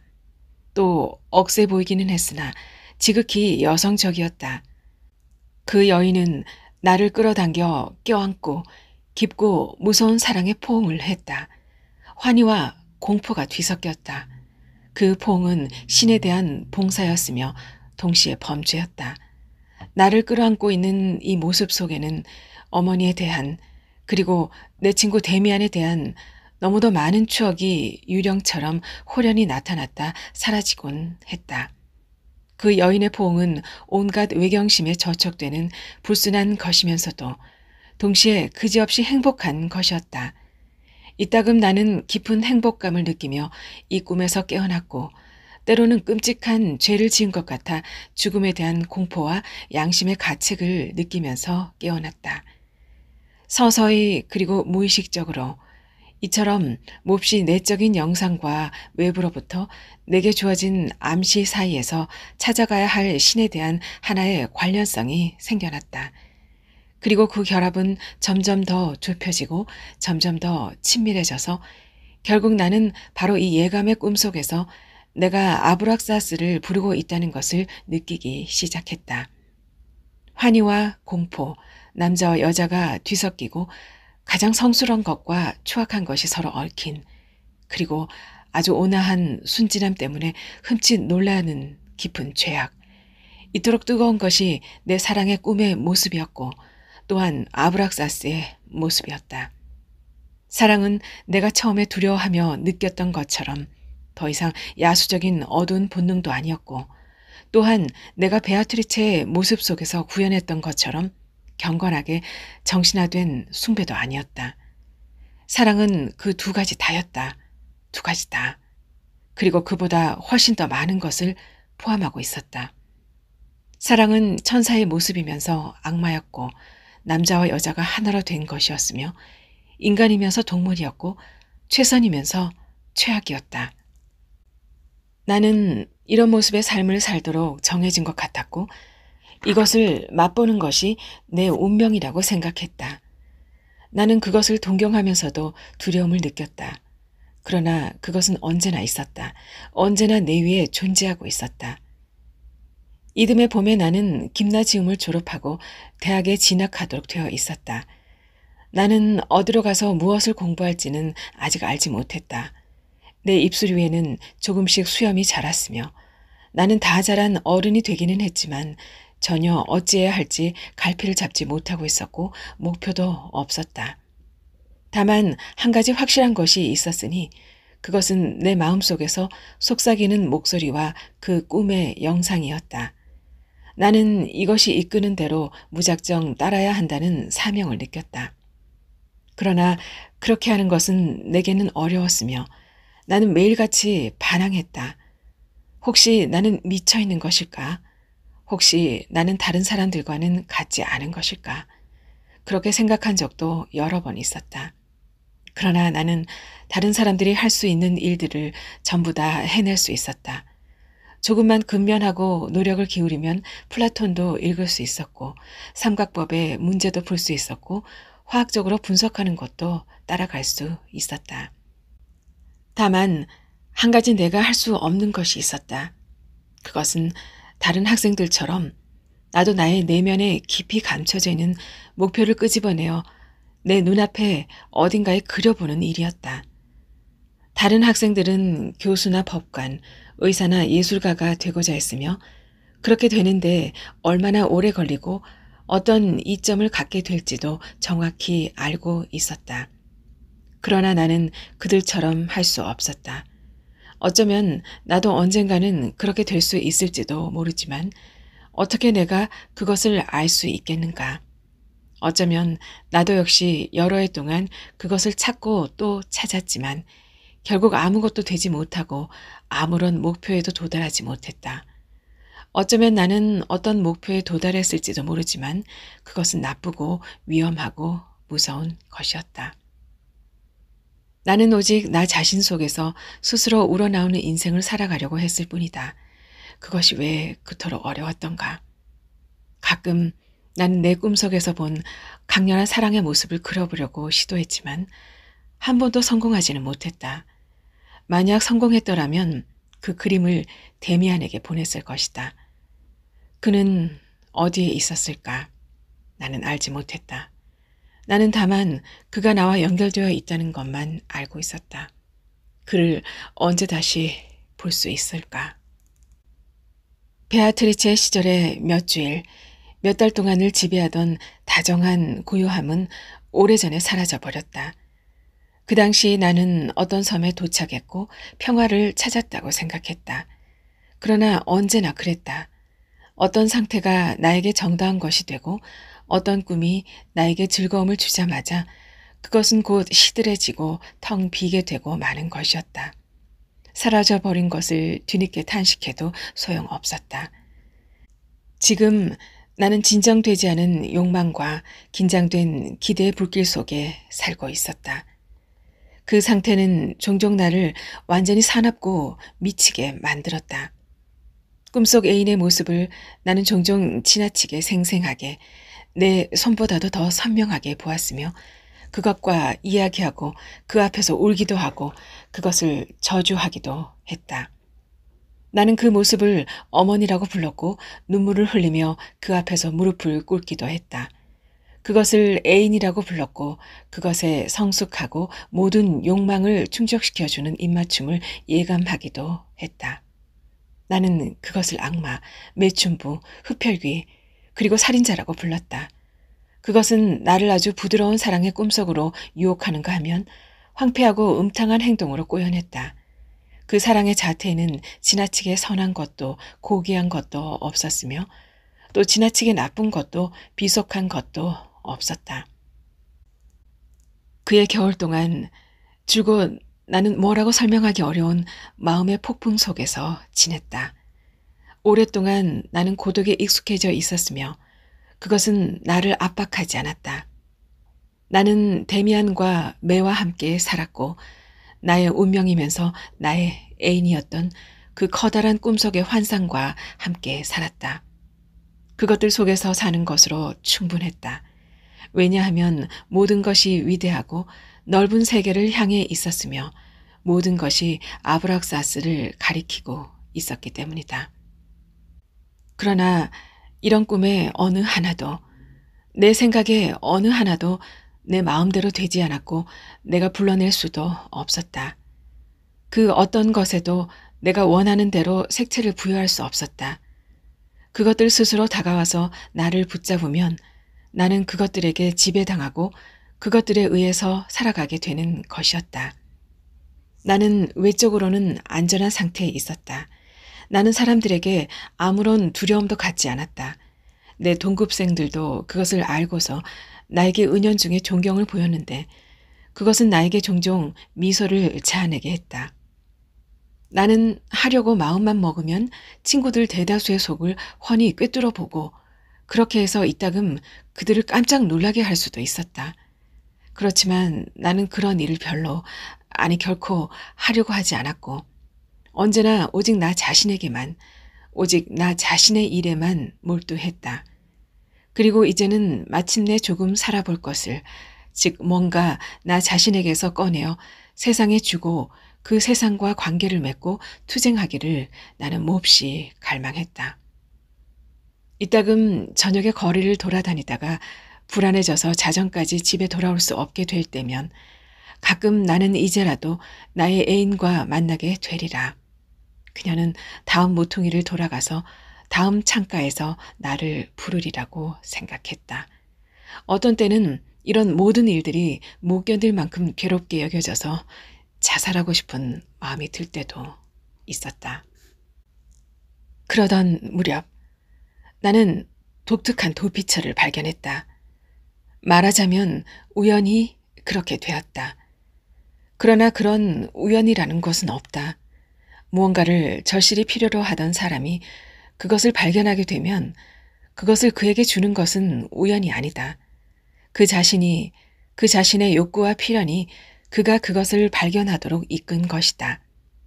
나는 시내를 산책하다가 교회에 있는 어느 작은 교회에서 오르간 연주 소리가 나는 것을 두세 번 들은 적이 있으나 걸음을 멈추지는 않았다. 그 다음번에 그곳을 찾아갔을 때도 다시 오르간 음악 소리가 들렸다. 바흐의 곡이 연주되고 있었다. 교회 문으로 다가갔을 때 그 문이 잠겨 있음을 알았다. 골목길에는 다니는 사람이 거의 없었으므로 나는 교회 옆에 있는 방충석 위에 걸터 앉아 외투에 깃을 세우고 오르간에서 울려나오는 소리를 듣고 있었다. 그것은 크지는 않았지만 좋은 오르간이었다. 그리고 연주 솜씨도 매우 훌륭했을 뿐 아니라 의지와 끈기가 나타난 아주 개성적인 표현은 마치 기도와도 같이 울려 나왔다. 그 연주자는 이 음악 속에 보석이 숨겨져 있는 것을 알고 마치 자기 생명을 구하듯 그 보석을 찾아내려고 두드리고 노력하고 있는 것처럼 느껴졌다. 나는 기교 면에서 음악을 별로 많이 알지 못한다. 그러나 바로 이러한 영혼의 표현에 대해서는 어려서부터 본능적으로 알고 있었기에 음악적인 것이 내 마음속에서 마치 뭔가 자명한 것처럼 느껴지는 것이었다. 그 음악가는 다음에 또 뭔가 현대적인 곡을 연주했는데 그것은 레거의 음악인 듯 싶었다. 교회는 거의 완전히 어두웠고 가까운 창에서 아주 희미한 빛이 흘러나올 뿐이었다. 나는 음악이 끝날 때까지 기다렸다. 그리고 오르간 연주자가 밖으로 나올 때까지 이리저리 서성거렸다. 그 사람은 젊었지만 나이가 나보다 위인 것 같았으며 건장하고 땅딸막한 체격이었다. 그는 힘차고도 마치 성난 듯한 발걸음으로 빠르게 걸어가 버렸다.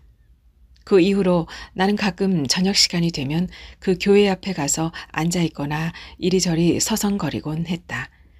한 번은 문이 열려있는 것을 발견했다. 그래서 연주자가 위에서 희미한 가스등의 불빛을 받으며 연주하고 있는 동안에 나는 30분가량 추위에 떨면서도 즐거운 마음으로 의자에 앉아 있었다. 그가 연주하는 음악에서 나는 그 자신의 소리만을 들은 것이 아니었다. 그가 연주하고 있는 모든 것이 역시 서로 통해 있고 은밀한 관계를 갖고 있는 것처럼 보였다. 그가 연주하고 있는 것은 모두 신앙심이 깊고 헌신적이었으며 경건했다. 그러나 교회에 다니는 사람들이나 목사들처럼 경건한 것이 아니라 중세의 순례자들이나 거린들처럼 경건했고 모든 종파를 초월하는 세계 감정에 무조건 헌신하고 있는 것처럼 경건했다. 바흐 이전의 거장들과 옛날 이탈리아인들의 곡들이 연주되었다. 그리고 그 모든 것들은 동일한 것을 말해주고 있었다. 모든 것이 이 음악가가 영혼 속에 품고 있는 것을 말해주고 있었다. 즉 동경과 세계를 가장 내면적으로 파악하고 그 세계로부터 다시 격렬하게 자신을 분리하는 것, 자신의 어두운 영혼에 대한 열렬한 경청, 헌신에 대한 도취, 그리고 경이로운 것에 대한 깊은 호기심 같은 것을 이야기해주고 있었다. 언젠가 그 오르간 연주자가 교회에서 나와서 갈 때 그 뒤를 몰래 밟았더니 교회에서 훨씬 떨어진 작은 술집으로 들어가는 것이 보였다. 나는 자신을 억제할 수 없어서 역시 그 뒤를 따라 들어갔다. 여기서 나는 처음으로 그를 똑똑히 바라보았다. 그는 조그만 술집 한 구석에 놓인 탁자 앞에 앉아 있었다. 머리에는 검은 모피 모자를 쓰고 앞에는 한 잔의 포도주를 놓고 있었다. 그의 얼굴은 내가 예상한 대로였다. 추하고 얼마간 거칠며 탐구적이고 완고하며 의지가 굳은 모습이었으나 입 언저리는 부드럽고 어린아이 같았다. 남성적인 강인함은 모두 눈과 이마에 모여 있었으며 얼굴 아랫부분은 부드럽고 미숙하고 안정감이 없었으며 어떤 부분은 나약했다. 결단성이 없는 턱은 이마와 눈초리와 대조적으로 소년다워 보였다. 긍지와 저기에 가득 차있는 진한 갈색 눈이 내 마음에 들었다. 나는 아무 말 없이 그의 맞은편에 앉았다. 술집 안에 다른 사람은 아무도 없었다. 그는 나를 쫓아낼 것 같은 눈초리로 바라보았다. 그렇지만 나는 눌리지 않고 버티고 앉아서 그의 눈을 쭉 지켜보았다. 마침내 그가 비위에 거슬렸는지 투덜대며 말했다. 도대체 자네는 왜 사람을 그리도 지독하게 뚫어져라 쳐다보는 건가? 나한테 뭘 원하는 거지? 당신한테 무슨 볼 일이 있는 것은 아닙니다. 그러나 당신에 대해서 이미 여러 가지를 알고 있습니다. 나는 말했다. 그는 이 말을 찡그렸다. 그럼 자네는 음악광인가? 음악에 열광한다는 것은 구역질 나는 일인데. 나는 기죽지 않았다. 당신이 연주하는 것을 가끔 들었습니다. 저기 교회에서요. 내가 말했다. 그러나 당신을 방해하고 싶지는 않습니다. 저는 당신에게서 어쩌면 무언가를, 저도 정확히는 모르지만 무언가 특별한 것을 발견할 수 있을 거라고 생각했습니다. 그렇지만 제가 말하는 것을 귀담아 듣지는 마십시오. 저는 교회에 가면 당신의 연주를 들을 수 있으니까요. 나는 언제나 문을 잠그는데 최근에 한번 잊으신 적이 있습니다. 저는 다른 날은 밖에 서 있거나 방충석 위에 앉아 있었는데 그날은 교회 안에 들어가 앉아 있었지요. 그랬나? 다음번에는 안으로 들어와도 되네. 좀 더 따뜻하니까. 문만 두드리면 되지. 하지만 세게 두드리게. 그리고 내가 연주를 하지 않을 때 말일세. 그런데 자네는 무슨 말을 하려고 했지? 아주 젊은이인데 아마도 고등학생이거나 대학생이겠군. 자네는 음악가인가? 아니요. 저는 음악 듣기를 좋아합니다. 하지만 당신이 연주하는 것과 같은 음악, 즉 들으면 마치 천국과 지옥을 뒤흔드는 것처럼 느껴지는 전혀 구속받지 않는 그런 음악만을 좋아합니다. 제가 음악을 좋아하는 것은 제 생각에 그것이 별로 도덕적이지 않기 때문입니다. 다른 것은 모두 도덕적입니다. 그래서 저는 그렇지 않은 것을 찾고 있습니다. 저는 언제나 도덕적인 것에 고통을 받아왔으니까요. 잘 표현할 수는 없지만 신이면서 동시에 악마인 그런 신이 있어야 한다는 것을 아십니까? 그런 신이 있었다는 이야기를 저는 들은 적이 있습니다. 음악가는 차양이 넓은 모자를 약간 뒤로 젖히고 머리를 흔들어 검은 머리카락을 널찍한 이마 옆으로 넘겼다. 그러면서 그는 나를 뚫어지게 쳐다보고 탁자 너머로 얼굴을 내밀어 내게로 기울였다. 나직하면서도 긴장된 목소리로 그가 물었다. 자네가 말하는 그 신의 이름은 무엇인가? 아쉽게도 저는 그 신에 대해서 이름밖에 모릅니다. 그 신의 이름은 아브락사스입니다. 그 음악가는 누가 우리말을 엿듣기라도 할까봐 미심쩍은 눈으로 주위를 쳐다보고 나서 내게로 가까이 다가앉더니 속삭이듯이 말했다. 나도 그런 생각을 했네. 자네는 누구인가? 저는 김나지움 학생입니다. 어디서 아브락사스를 알게 된 것인가? 우연히 알았습니다. 그가 식탁을 탁 쳤다. 그 바람에 포도주 잔이 쏟아졌다. 우연이라니 쓸데없는 소리 마라 젊은이. 아브락사스 일은 우연히 알 수 있는 게 아니야. 그건 자네도 알고 있지 않는가? 그 신의 일이라면 내가 자네에게 좀 더 말해주겠네. 나는 그 신에 대해 조금 알고 있으니까. 그는 입을 다물고 의자를 뒤로 밀었다. 내가 기대에 가득 차서 그를 쳐다보자 그는 얼굴을 찡그렸다. 여기서는 아니네. 다음번에 말일세. 자, 이거나 들게. 그렇게 말하면서 그는 입고 있던 외투의 호주머니를 뒤져서 군밤을 몇 알 꺼내 내게 던졌다. 나는 아무 말도 하지 않고 그것을 받아 아주 만족스럽게 먹었다. 그러니까 잠시 후에 그는 속삭이며 말했다. 자네는 그 신에 대해서 어디에서 알았나? 나는 머뭇거리지 않고 그에게 말했다. 저는 홀로였고 어쩔 바를 모르고 있었습니다. 나는 이야기를 시작했다. 그때 어린 시절의 친구 하나가 생각났습니다. 저는 그가 많은 것을 알고 있다고 믿고 있었어요. 저는 무언가를 그림으로 그렸습니다. 지구로부터 빠져나오는 새의 그림이었죠. 저는 그것을 그 친구에게 보냈습니다. 얼마가 지나고 그런 일을 더 이상 생각하지 않게 되었을 즈음에 저는 종이 한 장을 손에 넣게 되었는데 거기에는 이렇게 적혀 있었습니다. 새는 알에서 나오려고 투쟁한다. 알은 세계이다. 태어나려는 자는 하나의 세계를 파괴하지 않으면 안 된다. 새는 신에게 날아간다. 그 신의 이름은 아브락사스라 한다. 그는 아무런 대꾸도 하지 않았다. 우리는 밤을 까서 포도주에 안주로 먹었다. 우리 한 잔 더 하겠나? 그가 물어보았다. 아니요, 고맙습니다만 저는 술을 좋아하지 않아요. 그는 조금 실망한 듯이 웃었다. 좋을 대로 하게. 나는 다르네.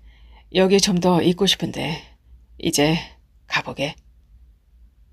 그 다음번에 오르간 연주가 끝난 후 그와 함께 걷게 되었을 때 그는 별로 말이 없었다. 그는 나를 오래된 작은 거리에 있는 낡았지만 품위가 있는 어느 저택으로 데리고 가서 다시 어둡고 어질러진 커다란 방으로 안내했다. 거기에는 피아노 한 대 외에는 음악과 관련되는 것은 아무것도 없었고 반면에 커다란 책장과 책상이 있어서 그 방은 뭔가 학자다운 분위기를 자아냈다. 책이 아주 많군요. 나는 감탄하면서 말했다. 그중 일부는 내 부친의 장서이고 나는 여기 부친의 집에서 살고 있네. 그래 젊은이, 나는 부모님의 집에서 살고 있지만 자네에게 그분들을 소개할 수는 없어. 내가 사람들과 교류해도 이 집에서는 별로 주목을 받고 있지 못하니까. 나는 버림받은 아들이야. 알겠나? 내 부친은 이 도시에서 대단히 존경받는 분이고 저명한 목사이며 설교가지. 그리고 이것으로 자네도 알겠지만 나는 재능이 있고 전도 유망한 그분의 아들이었지만 탈선해버리고 정신도 약간 이상해졌단 말이네. 나는 신학생이었는데 국가시험을 보기 직전에 이 따분한 학과를 그만두고 말았지. 개인적으로 연구하는 것으로 치자면 나는 아직도 그것을 전공으로 하고 있지만 말이야. 사람들이 그때그때 어떤 신들을 생각해내는가 하는 것이 나에게는 여전히 언제나 가장 중요하고 흥미로운 일이지. 그건 그렇고 지금의 나는 음악가이고 얼마 안 있으면 오르간 연주자의 자리를 하나 얻게 될 것 같아. 그렇게 되면 나는 다시 교회로 돌아가는 거지. 나는 책들의 표지들을 쭉 훑다가 책상 위에 있는 작은 스탠드에 희미한 불빛으로 그리스어, 라틴어, 히브리어로 된 책 제목들을 발견할 수 있었다.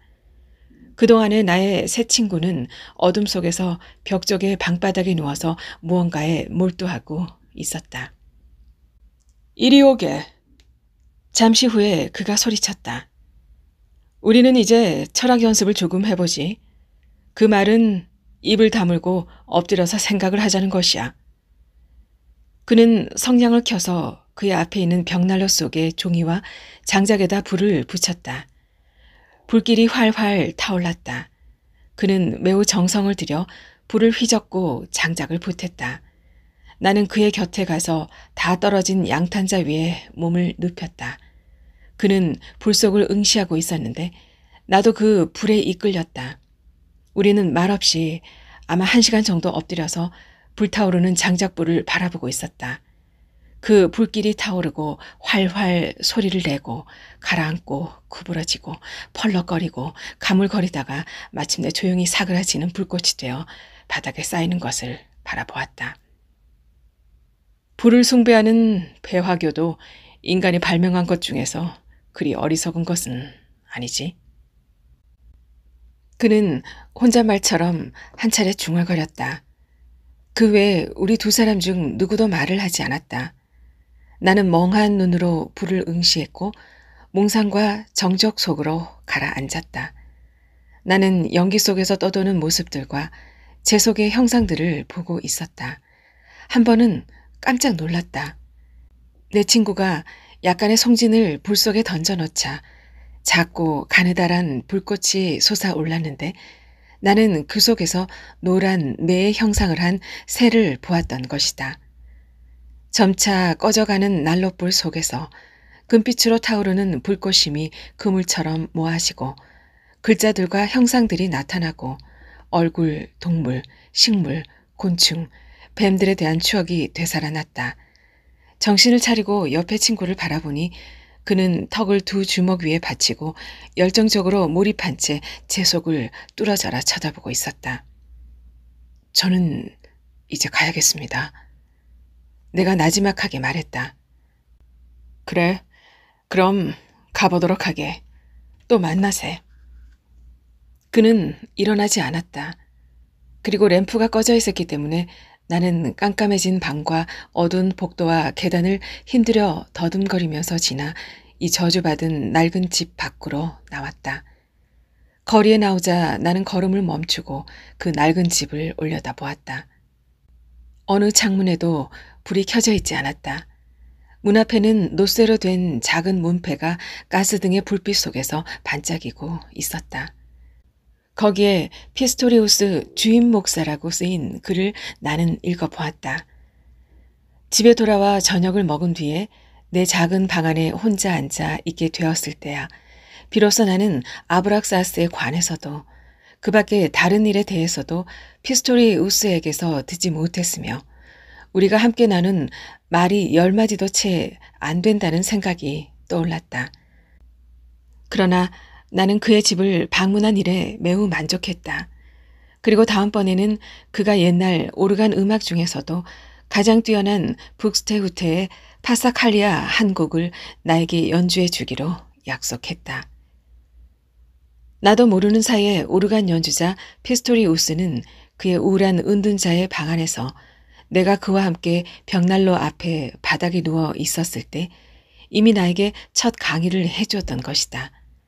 불 속을 들여다보는 것은 나에게 보람 있는 일이었다. 그것은 내가 늘 품고 있으면서도 사실 한 번도 제대로 돌본 일이 없는 내 내면의 성향을 강하게 해주었고 확인해 주었다. 점차 나는 부분적으로나마 그 일에 대해 확신을 가졌다. 나는 이미 어려서부터 자연의 기괴한 형태들을 바라보는 습성이 있었다. 그것은 관찰하는 것이 아니라 자연 특유의 마법과 그것의 불분명하고 깊은 언어에 몰두하는 것이었다. 길고 속이 뻣뻣해진 나무 뿌리들, 암석에 색채가 있는 무늬, 물 위에 떠있는 기름 자국, 유리에 난 균열, 그런 비슷한 것들은 모두 이따금 나에게는 커다란 매력으로 여겨졌다. 물과 불, 연기, 구름, 먼지, 그리고 내가 눈을 감으면 보이는 빙빙 돌아가는 빛깔의 얼룩들이 특히 그랬다. 내가 피스토리우스의 집을 처음으로 방문한 후 며칠 동안 이런 일이 다시 내 머릿속에 떠오르기 시작했다.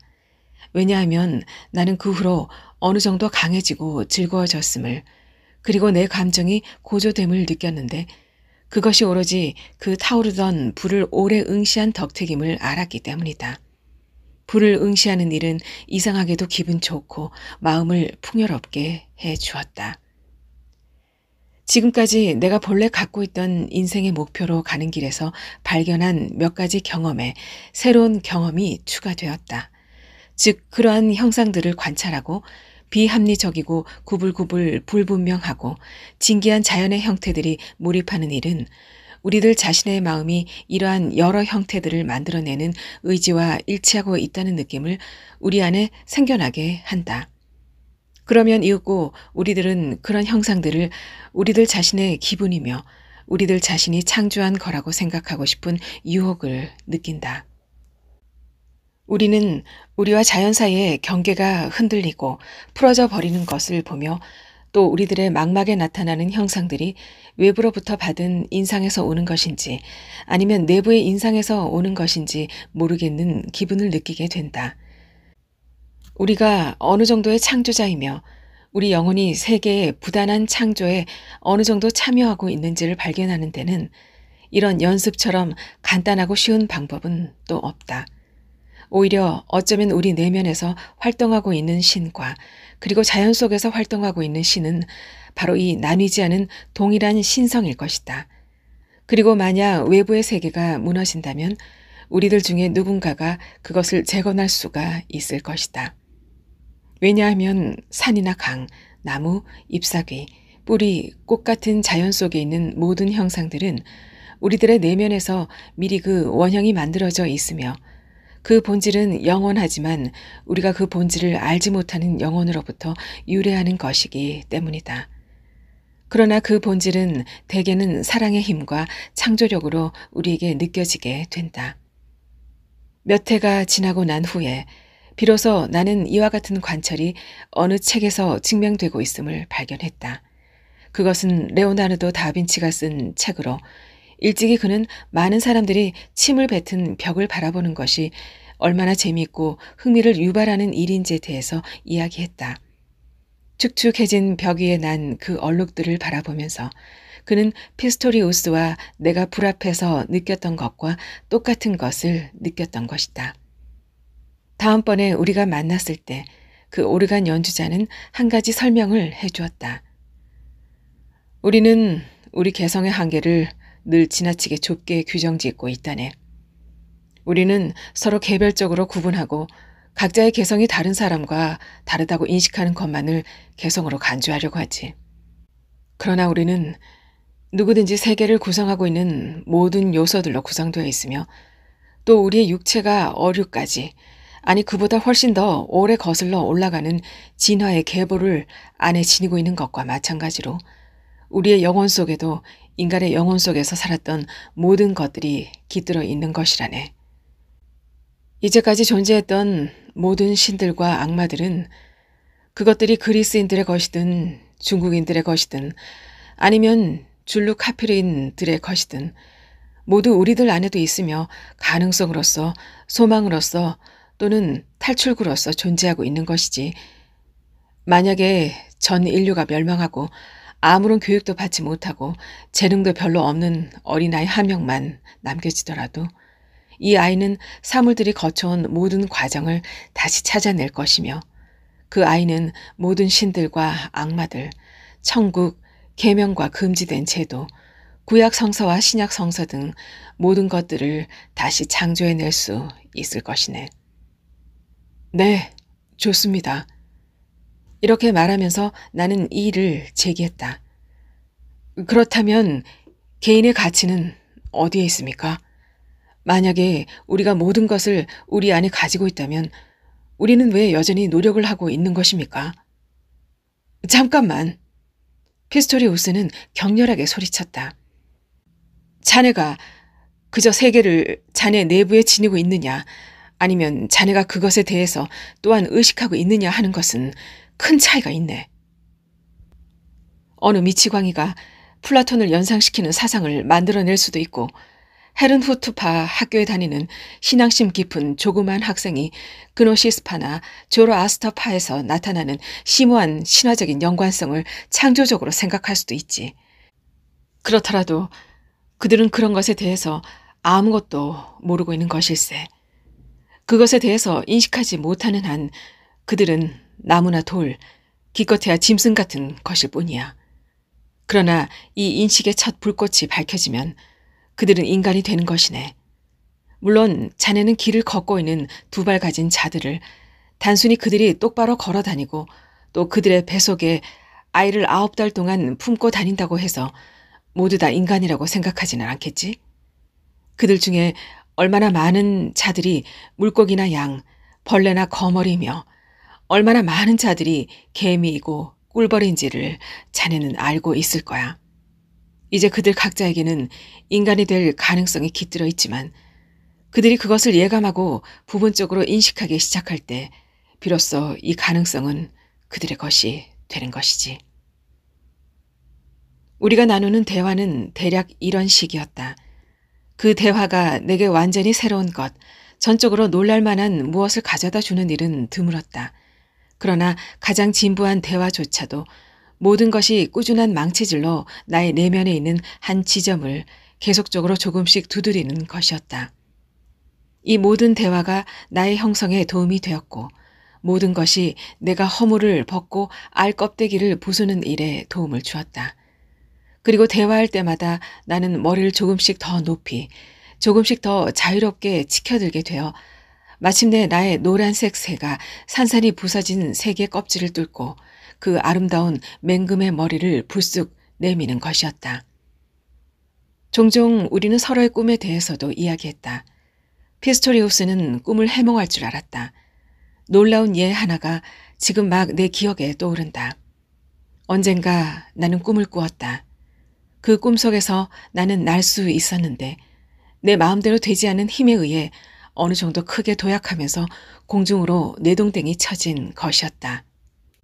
이런 도약의 느낌은 내 정신을 드높이는 것 같았지만 나 자신의 의지도 없이 위태로울 정도로 높은 곳까지 휙휙 날게 되는 것을 알았을 때 그것은 곧 두려움으로 변했다.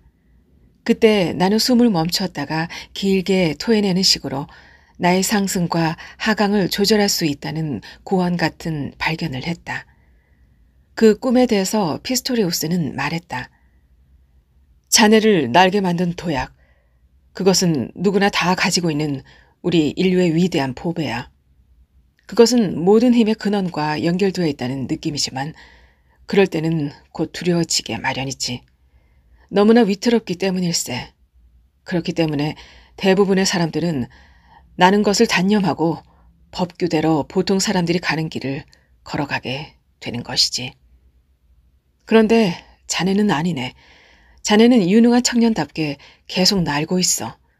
그리고 보게, 자네는 점차 그 나는 것을 제어할 수 있으며 자네를 휩쓸어가는 크고 보편적인 힘에다 하나의 섬세하고 작은 자신의 힘이, 하나의 기관이, 하나의 방향키가 더해지는 놀라운 것을 발견하게 될 걸세. 그것은 근사한 일이지. 그러한 통제력이 없다면 자신의 의지 없이 그냥 공중을 날게 되는데 예를 들면 미친 사람들이 그렇게 한다네.